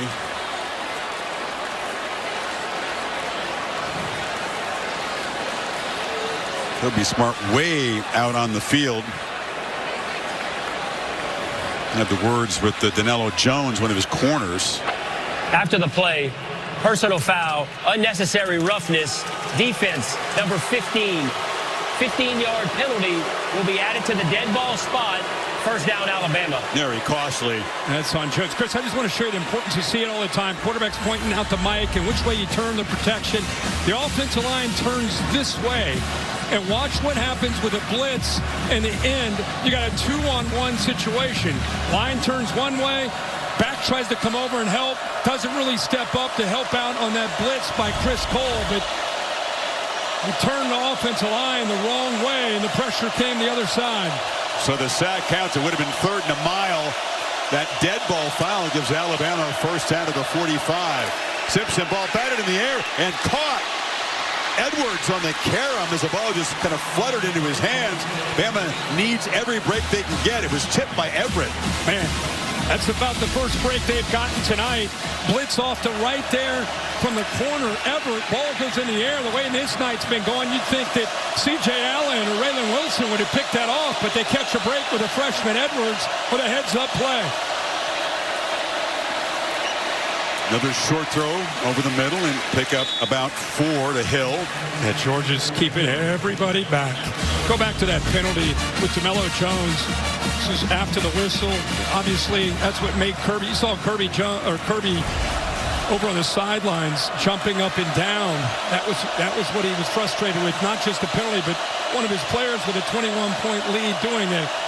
The thing he just can't do. It's a mental error. Horton jawing, but they're always going to get the retaliation. Oh, dropped by Hill in the flat. You're definitely seeing the absence of Jam Miller come into play here. He's just an accomplished receiver out of the backfield, a trusted target for Simpson. Hill, that's not his natural role. No, not at all. And, you know, some of the other backs that are younger, but the tough part with them is when it comes to the protection. It's a classic case of Hill just hearing footsteps, looking upfield before he's able to catch it. It's 4-down territory for Alabama. Needs 6 on 3rd.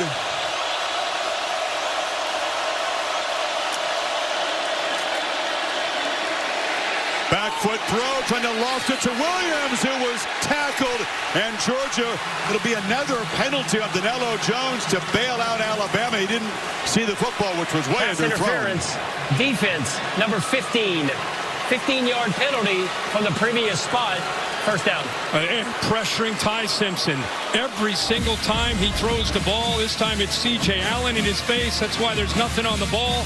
And how often do you see it? The corner that gets out of phase, ball's underthrown. Williams trying to work back, gets hands on him, doesn't turn to look for the football. So an easy penalty there on pass interference on the Dogs. So 2 penalties on Jones, setting up Alabama as they finally try to dent the scoreboard here. Quiet night for this guy, Bernard. Simpson took a look that way, now launches down the middle end zone, incomplete for Brooks. Everett was coming across in coverage. Did he get a piece of that pass? Well, I'll tell you, Ty Simpson did a good job of selling that off to his left. So as soon as I circled Bernard, he kind of did a stalk block and go. Simpson looked that way, but ends up going the other way, and just the right hand, not quite able to connect there with Brooks, who had just a step on Everett there. Could have been a touchdown. Brooks just 1 catch tonight for 1 yard. He's been a big part of the offense down the stretch for Alabama.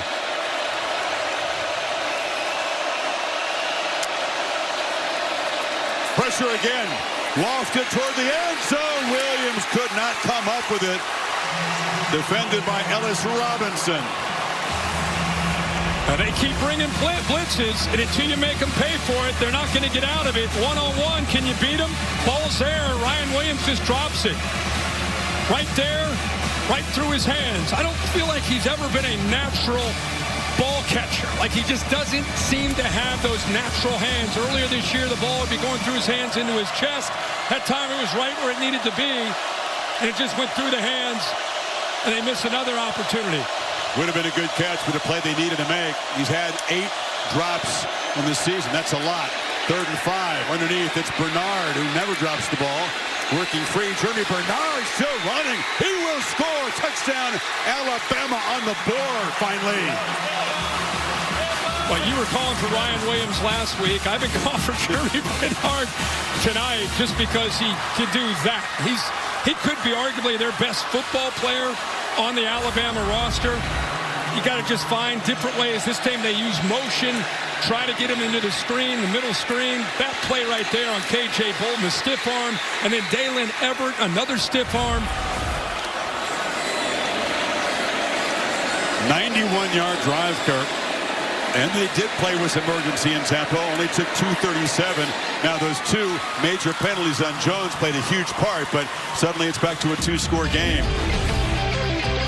Bernard finally announces himself as an impact player in this game. 21-7 Dogs, 12:33 to go in Atlanta.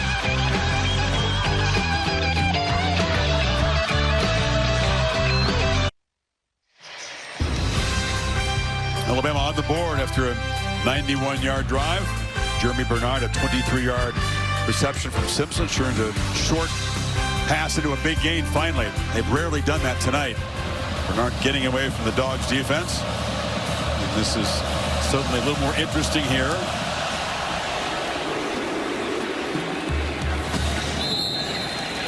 Player Spotlight brought to you by Tecovas. The center was the focal point with Drew Bobo out tonight. How's Malachi Tolliver done? You know what? He's done pretty well. You lose continuity when you lose a veteran center. It was a big question early. That was early in the game where they were able to work around him. But I tell you, he's kind of settled in, done really well in the run. Pass pro, haven't really necessarily called him out at all tonight.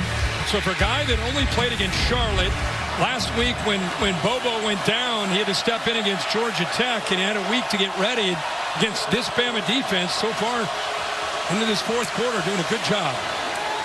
Stockton on the move on first down. Sideline pitch. And Branch works his way back and dives forward for a 7-yard gain. Anybody that's watched Georgia football knows that when the fourth quarter comes around, Gunnar Stockton has played his best football. In fact, he's done so well in the fourth quarter that the coaches have tried to encourage him, hey man, trust it early and let it go. We don't want you just to be that aggressive guy in the fourth quarter. Some of that's been in Knoxville and against Ole Miss when they've had to get aggressive and play with some urgency. But man, he plays at a different kind of speed in the fourth quarter.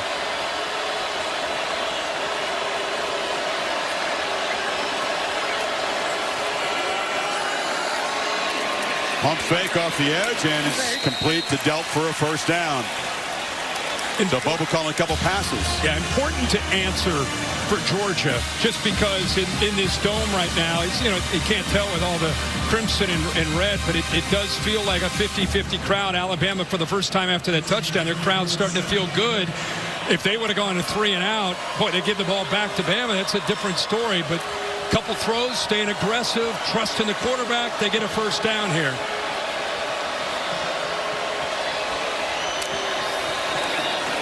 Bell coming across. Stockton faked it to him, and he'll be hit by Keenan for a loss. And Kane Womack, the defensive coordinator from Alabama. Anytime you see motion with Dylan Bell or Zachariah Branch, it's either going to be a jet sweep or it's going to be a quick throw. It's just an extension of their run game. He had 9 Crimson Tide defenders flying downhill. Nowhere to go that time for Bell. Keep in mind, Holly told you Xavier Brown is out of the game.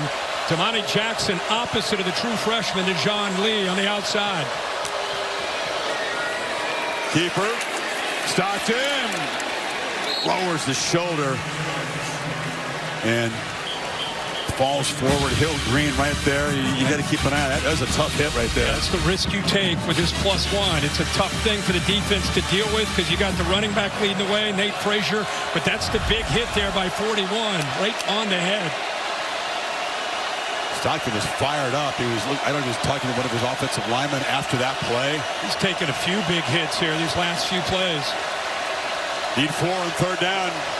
Keep the drive going. Trying to scramble for it. Not going to get there. He was closed down. Keenan made the tackle. Quay Rusa got there and forced the issue. And the Tide do get that stop you're talking about. Boy, Chris, this is remarkable here on this third down. And he's not necessarily known for his ability to rush the quarterback, but look where he's lined up. On the right side, he comes all the way over. If he doesn't make that move that was designed for him to come around on that twist, but he keeps the edge to the defense against a very mobile quarterback. What a play. So Georgia got 1 first down, used 3 minutes of clock, but will now give it back to Ty Simpson with 9:18 to play. Thorson is just an animal punting the ball. Deep boot, and it's muffed initially by Adams. A scrum for it. Did he retain possession? This could be disastrous for Bama, but number 7 runs out of there with the football, says, hey, no problem. It was adventurous, though, and the Tide will be backed up at their 5. Again, a long way to go, but within 14.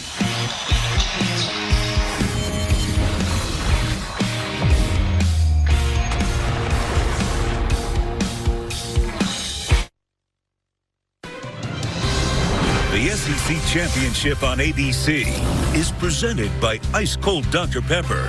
College football, it's a pepper thing.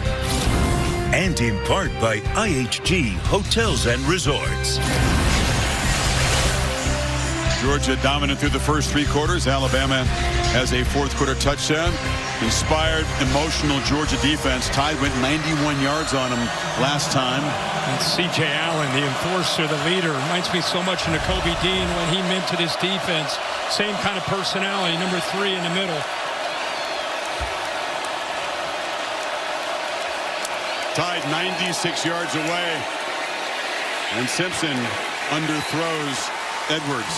On his back again. I mean, he's trying to give his receivers enough time to run their routes and separate. But these offensive linemen are getting pushed back right into his face. And not even blitzing on that one.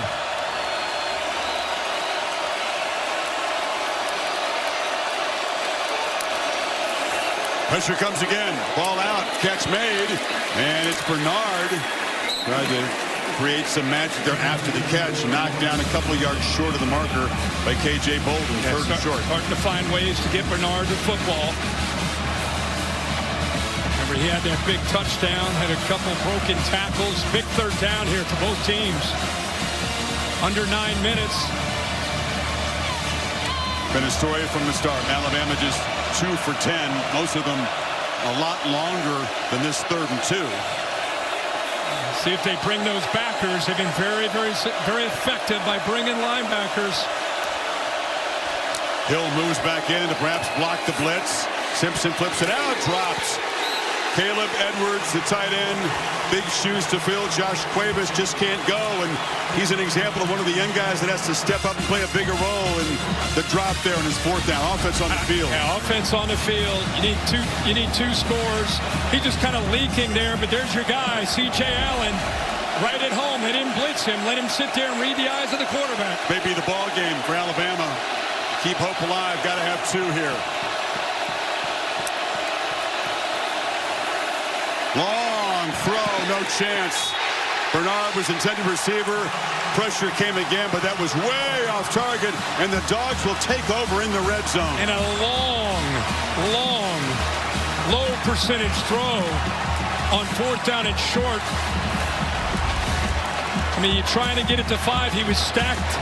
But like I said, that is a tough throw to make to the wide side of the field against the best corner from Georgia. Don't know if that's where DeBoer wanted the football to go from that reaction. It's been a little fuzzy for Ty Simpson tonight. It was so clear, so efficient 10 weeks ago. It's been a massive struggle against this Georgia defense. And now the Dogs, they just hammer the nail in here. They go from the 12. Knockout punch opportunity. Their home crowd senses it, feels it. They want a quick touchdown. Or a slow touchdown. No, let's take a touchdown. That's a good point. Even better. Sudden change. It's Stockton who faked it to Frazier, then kept it for a couple. I think he kind of aborted that. Just came off it, just to be clear, with Alabama getting some penetration.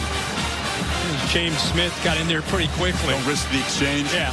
Just you end up, it's an either or on a zone read. Just to be safe, if he hands it in there and James Smith blows it up, that ball goes into the air. So smart decision to get out of there and just take as many yards you can get. Got stacked right at the line of scrimmage. You're right. The crowd does want a knockout touchdown, but even a field goal makes it a 3-score game, and Kirby well aware of that. Ooh, Frazier smacked hard and driven back by Deontay Lawson. Yeah, just want to say something about Deontay Lawson. Just a 5th-year senior out of Mobile.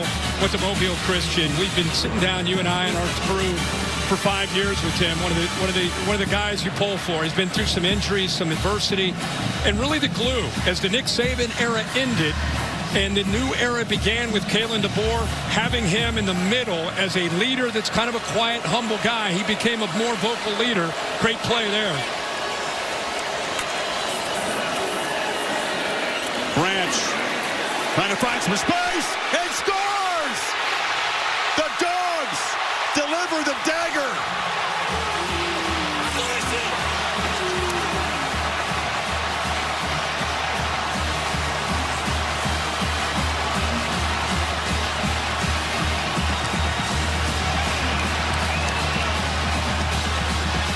Hey, Kane Womack, first thing he said is we've got to leverage the football, especially when Zachariah Branch has it. We can't give him space. Pretty good effort here by the block by 7, Lucky, but watch his instincts right there. Foot in the ground, stop and start, and then the acceleration. As good as anybody, if not the best in the country, but just the natural instincts as a ball carrier after he makes the catch. So dangerous. Give the assist to Lucky with that block in front of him. The way that Branch has evolved, he was kind of a secondary weapon, kind of a jet sweep, bubble screen kind of guy. They really featured Colby Young early. He got hurt. Branch has stepped up tonight. Look at the acceleration. Dogs back up 3 scores, 6:51 away from an SEC championship.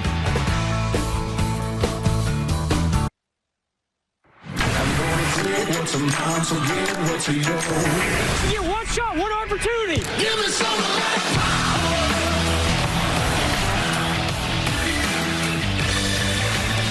Bulldogs close to defending their SEC championship. 1 net rushing yard for Alabama. Their longest run tonight, Kirk, 5 yards. That 1 factors in the 2 sacks against Simpson. Here's that 4th down play in the previous possession. Yeah, gutsy call, surprised with the decision to throw it as far as they threw that against a top corner. And Georgia takes advantage of the short field. What a move. He's been doing it all year, like you said. And this is the guy that we're going to start throwing around game balls for Georgia. It's easy to look at Stockton or Frazier or Zachariah Branch, but man, there were so many questions. Losing Drew Bobo. Been a lot of moving parts around the center. Bobo's been the guy that's been kind of that guy you could count on through being healthy and being the leader. And Malachi Tolliver has really played well in his absence. Redshirted last year, spot duty, sparing duty really in his redshirt freshman year. And there's Bernard, the kind of play they needed in that 4th down that you just showed. Gainer out across the 40, picks up 16. Yeah, and again, Georgia just with this big lead, they're just sitting back. See if they start bringing those backers that have been effective, walking them up.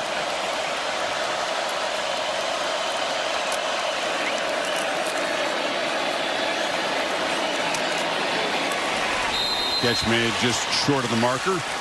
And Jones drives Bernard back. They're just rushing forward, dropping 7 into coverage.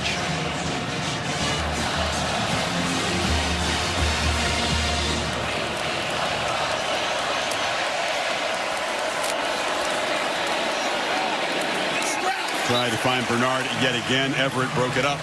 Yeah, again, I think there are people watching right now, and I think if you're a Miami fan, I personally think Miami's going to be in because I think BYU's loss the 2nd time to Texas Tech could ultimately impact them.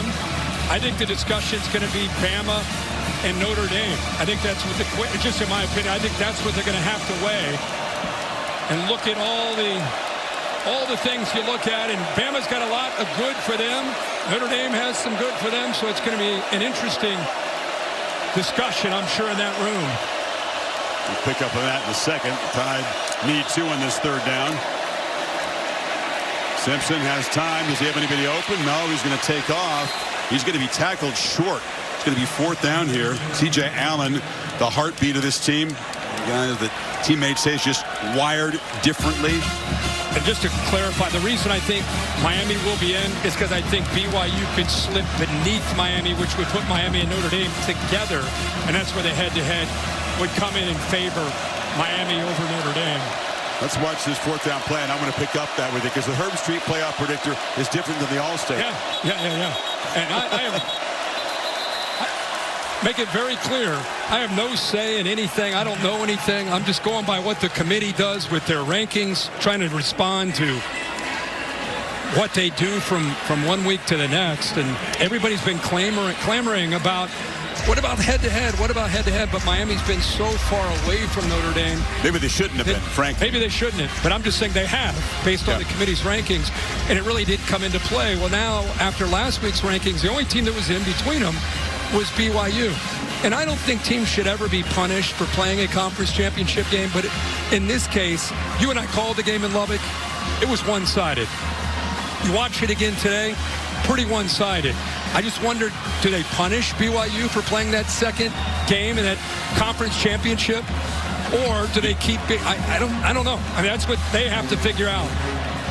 Yeah, but watch the fourth down play.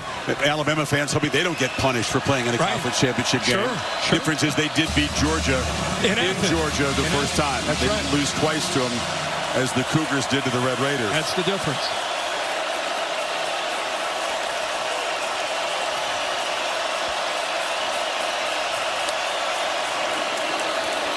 Simpson, and they work hard to find Edwards, who releases late and converts the first down to the 41. Good job of staying, kind of riding that, caught the defense's attention, started to commit towards that, looked like a dive to Hill, and he did a good job of reading the defense and pulling it out and just leaking that freshman. Did not run on the play. Please set the game clock to 5 minutes and 15 seconds. And please set the play clock to 40 seconds. Both the game clock and the play clock will start on my signal. He did a good job of riding that to safeties. Linebackers came down. He's able to slip it out to Edwards for that first down.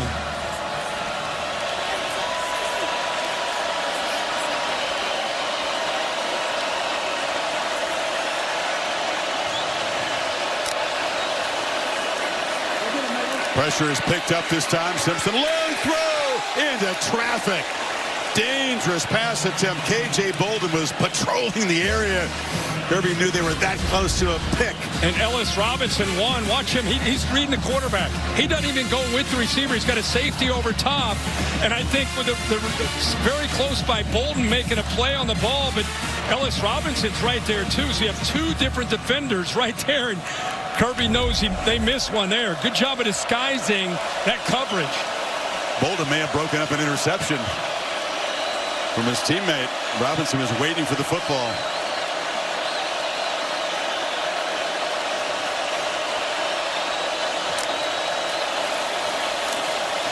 Simpson has some space. Can he get the edge?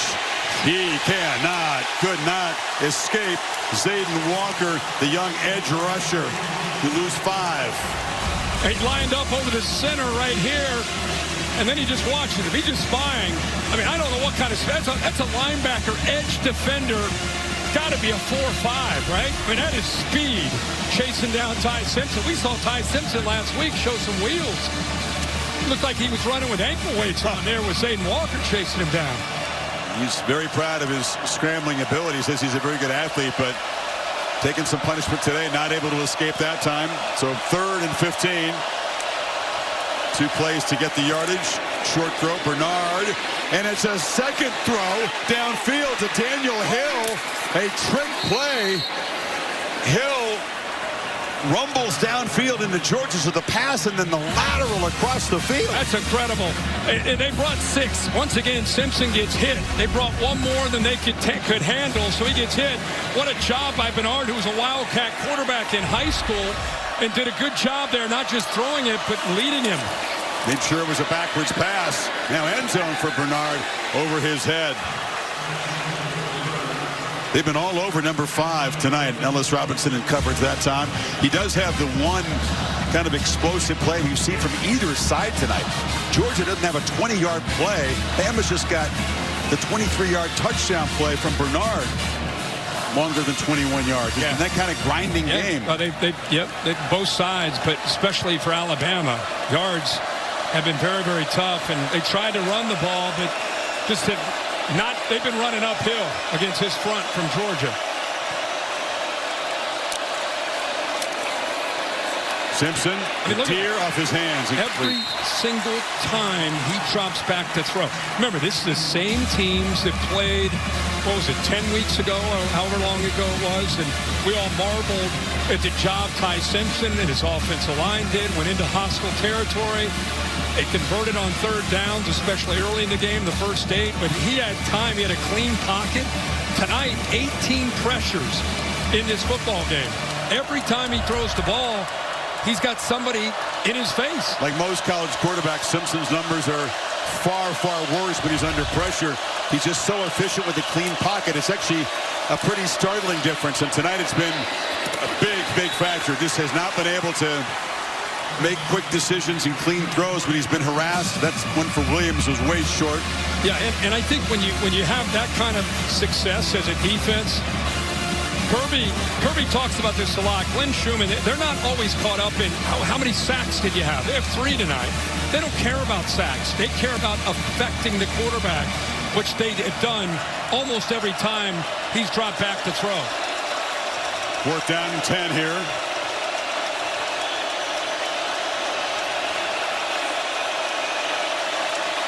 Dogs looking for one more big defensive play to punctuate this performance.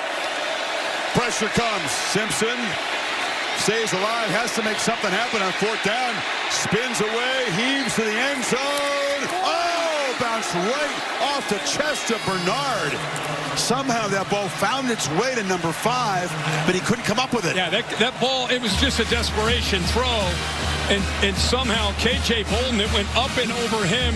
Dalen Everett had his back turned to the quarterback, so the ball he tipped it just his second time. He's just got a fingertip on the ball.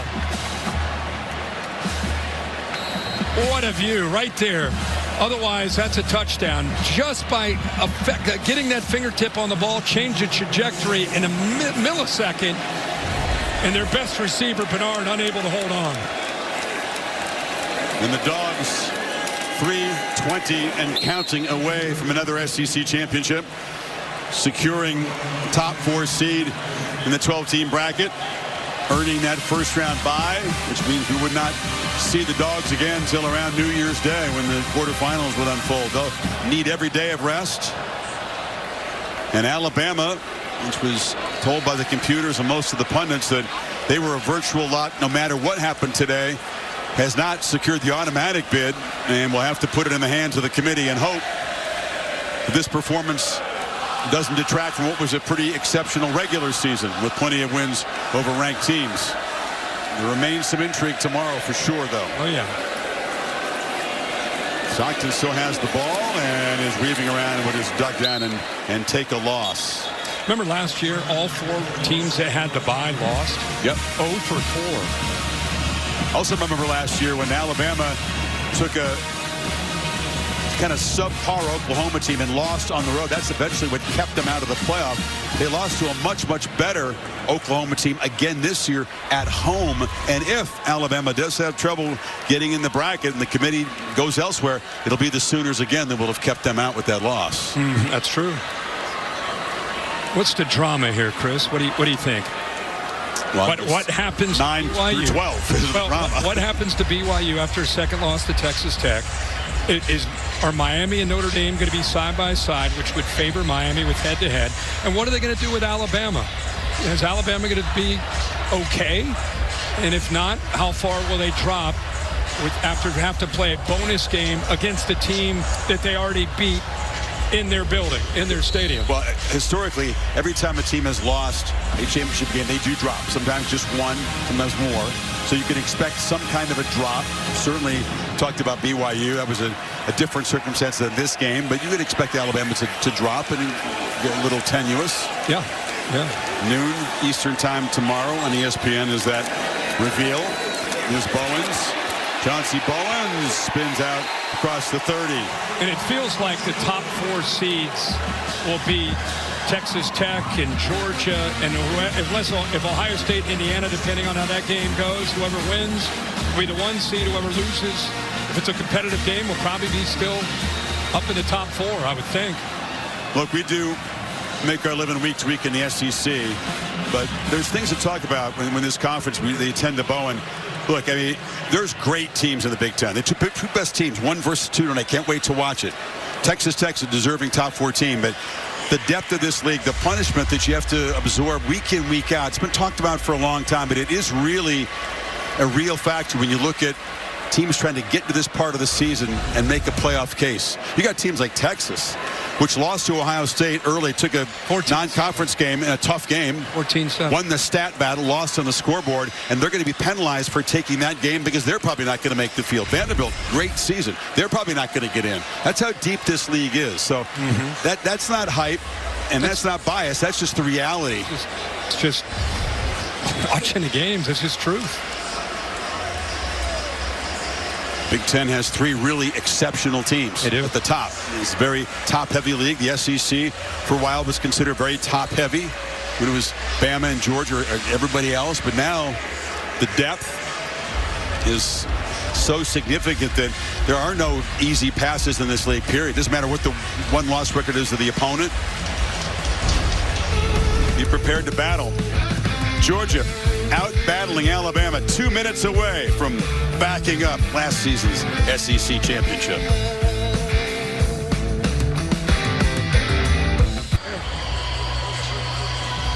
Two minutes from trophy time here. I'll have that for you after the game, the SEC championship game trophy. I'll have that for you here on ABC. Tough one for Ty Simpson. His younger brother, by the way, Graham Simpson, won a 3A state championship at Tennessee, throwing for 566 yards and 7 touchdowns. Wow. Ty said, could you just save some of those yards and touchdowns for me? The different story of the Simpsons. As Ty's going to come up short, unable to match the brilliance of that first performance in Athens. It took all of what he had there to come out of there with a win, and Georgia was determined to make him really uncomfortable tonight, and they did so. Congrats to Kirby Smart and the Georgia Bulldogs. You know, we've been around their team all year. They've been known as a resilient team. You know, he talked about they've lost some great players over the years, probably more than anybody over the last 4 years to the NFL. This team had needed time to grow up, and they developed. They got more comfortable with each other, learned through some mistakes, and now they win an SEC championship. They enter the CFP as one of the more dangerous teams, in my opinion, going into it. It's going to be a lot of fun to see what kind of run they can make. Kirby, with those 2 national championships, said, I'm a guy that had more natties than SEC titles. These are hard to win, and now he's won them in back-to-back seasons and beaten Alabama in the championship game for the first time. Yeah, he and his staff, man, they so much to be proud of. Good to see him smile. I mean, these guys are under so much pressure. They just constantly pushing. They pride themselves on their physicality, and it sure paid off tonight. Gunnar Stockton, 20 for 26, 156 yards, a legend in the state of Georgia. Rabun County High School. He retired his jersey earlier this year, and now he's going to be an SEC champion quarterback for the Georgia Bulldogs. The Dogs move on to the playoff. Exclamation point to their SEC campaign.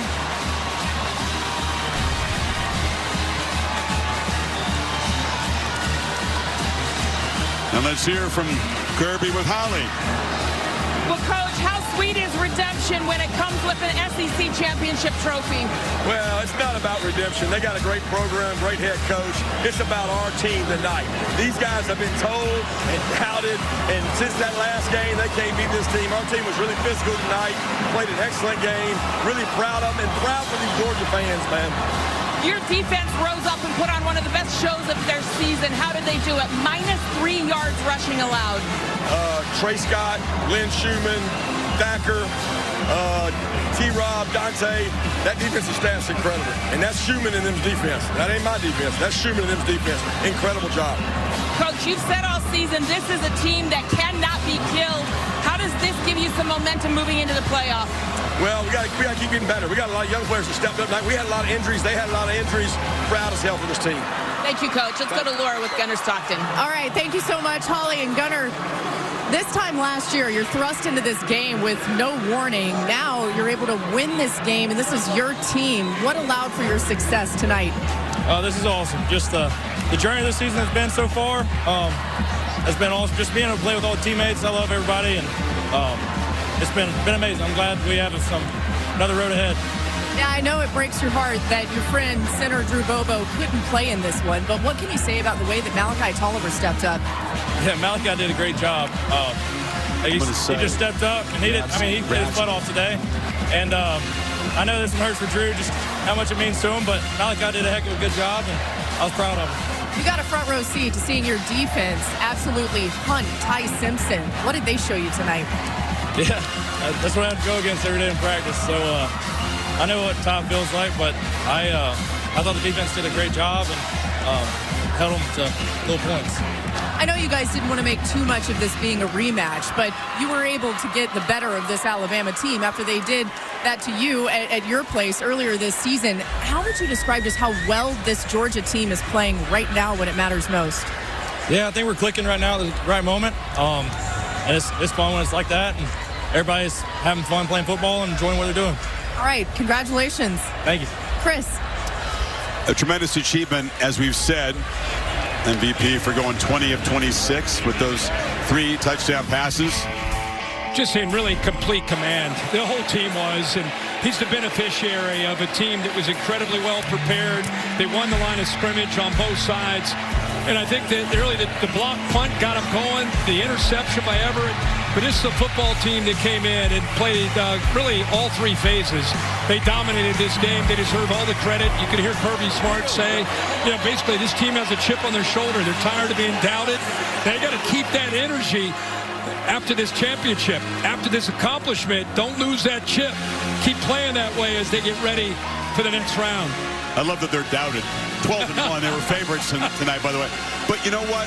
As magnificent as this achievement is, it will always be that way to win an SEC championship. The sport is now about the playoff, right? And Kirby said to me yesterday, hey, we did this last year. We won on this field last year. Beat Texas, hard-fought game, SEC champions. And then they lost to Notre Dame in their first playoff game, and everybody forgot a little bit about this. So he knows that what's ahead is more important than what they've just done today even. Great point. This feels incredibly different to me than last year. Carson Beck went down with an injury. Gunnar Stockton stepped in, and while it was great that he stepped in and he's a talented player, he just didn't have a lot of experience. First start was a playoff game. Right. So you just didn't really know. Great team, but you just didn't know what you had there. This team is doing this. This team is saying, bring anybody on. So I think it's a very different set of circumstances as long as they get this accomplishment and keep that edge that they played with tonight. They'll be tough for anybody to beat. Well, I don't think they're going to lose in the first round. I'm just saying that there's so much hinges on that. As great as this is, you're still, when you're the level of Georgia, you're judged by what you do, quarters, semis, championship game, etc. And if they get to bye, it gives them some opportunities to get healthy. This is a banged-up football team. A lot of guys had to play through some injuries tonight. Gives them a chance to recover and really get their mind and I think their bodies right to make a run in the postseason. And for Alabama, which faced this Georgia defense, we'll talk about their situation in a second. Really early on, the Dogs were swarming, hitting hard, pressuring Simpson. Yeah, it was a tremendous effort. I think the Glenn Schumann, I'm glad Kirby Smart said that. This is Glenn Schumann's defense. Everything they did, they just seemed to be one step ahead of what Ryan Grubb and this offense is trying to do. They won the line of scrimmage. They were bringing a variety of different blitzes. I mean, Ty Simpson, his head was on a swivel.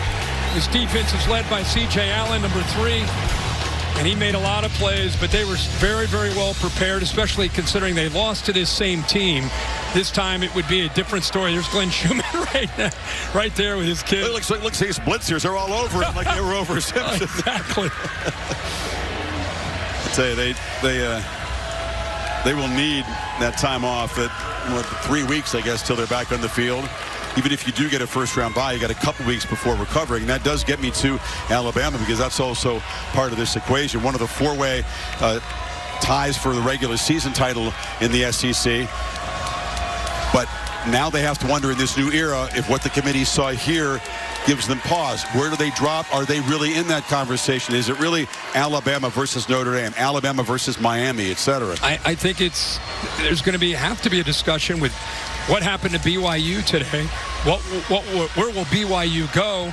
And then it's Alabama, Notre Dame, and Miami. And I think Miami will end up having the edge. So now you're down to Alabama and Notre Dame. That's how I look at it. And it just depends on what the subjective analysis will be with the committee based on watching this game.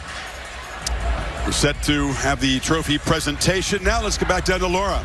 All right, thank you, Chris. And fans, welcome to the 2025 SEC Football Championship Trophy presentation. We want to acknowledge Alabama's great accomplishments this season. Congratulations to them. But let's give a huge round of applause for the Georgia Bulldogs, your 2025 SEC champions. And we'd like to welcome to the stage the head coach of the Georgia Bulldogs, Kirby Smart, is up here, as well as SEC Commissioner Greg Sankey, Georgia Athletics Director Josh Brooks, President Jerry Moorhead, and we are going to get this going by announcing our MVP of the 2025 SEC Championship game, and that is quarterback Gunnar Stockton. Gunnar, get up here.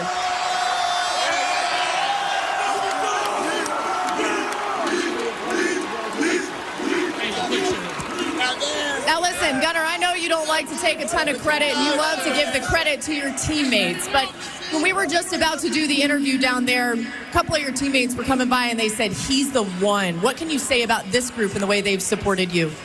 No, they're awesome. They make it fun to go practice and just be around them every day. MVP of the SEC Championship game. How does that sound from a guy from Tiger, Georgia, all the way to this? Sounds like a dream come true.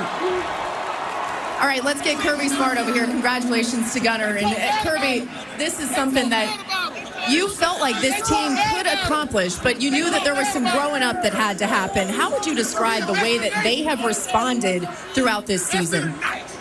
They've responded in the face of so much adversity, so much criticism, and they just kept getting better and better. A couple of them just told me they want to go back and practice tonight. They said they want to get out there tonight and get a bloody Tuesday when we get back home. That's the kind of mentality this team has. They want to practice some more. They want to practice some more. They love contact, and we love them. What can you say about this Georgia fan base that packed this place, a place that you're all too familiar with, the way that they have continued to show up and be a heartbeat on the outside of this team? Yeah, they were all here last week. I want to thank the band, especially. The band has been incredible and loud and rocking. We love our band. And you know what? These fans have been through a lot of heartache and agony in these games, but not tonight, baby, not tonight. One more question. Are you guys going to practice tonight? I don't know. She wants to know if we're going to practice tonight.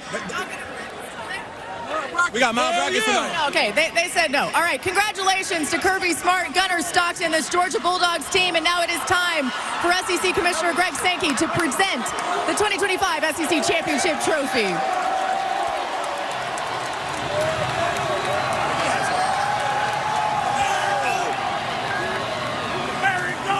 Chris, I'll send it back to you. Confetti falling inside. Just what we saw last year for Georgia. They'll now try to build on this and make a deeper run. Kirby Smart, but emotional about the achievement of winning the SEC. And then he went to church there and started talking about everything to do with the Georgia program. He get fired up. Got the band going, and they should show up, support. But I do love how you got to find a way to get an edge, right? They disrespect us. They don't. A lot of criticism. I'm like, wow. I haven't heard a ton of criticism myself. This is not only a great team, it's a great program, and it's a program that every single year they're going to be in play, and they've done it again. And like I said, this is different than last year. This team is trending up as they get ready for these next few weeks to maybe a month. The only blemish was that home field loss to Alabama 10 weeks ago. Hard to kill has been the motto all season long for this Brazilian team, and they're going to be hard to kill in the postseason.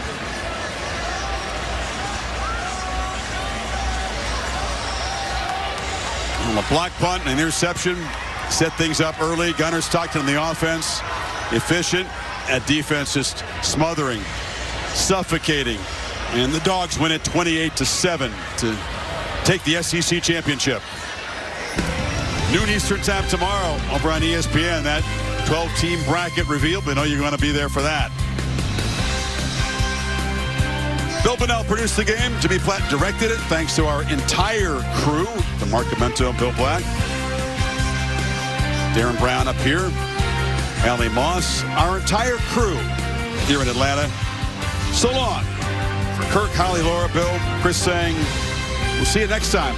Let's go to the studio. Dominating performance by Georgia Chris. Darian Mensah leading the ACC in passing yards and passing touchdowns. Duke with a chance to create some chaos. ACC championship game against Virginia. Less than 40 minutes away. Prime time on ABC. We'll be right back after these messages. Thank you for watching this presentation of the Southeastern Conference on ABC.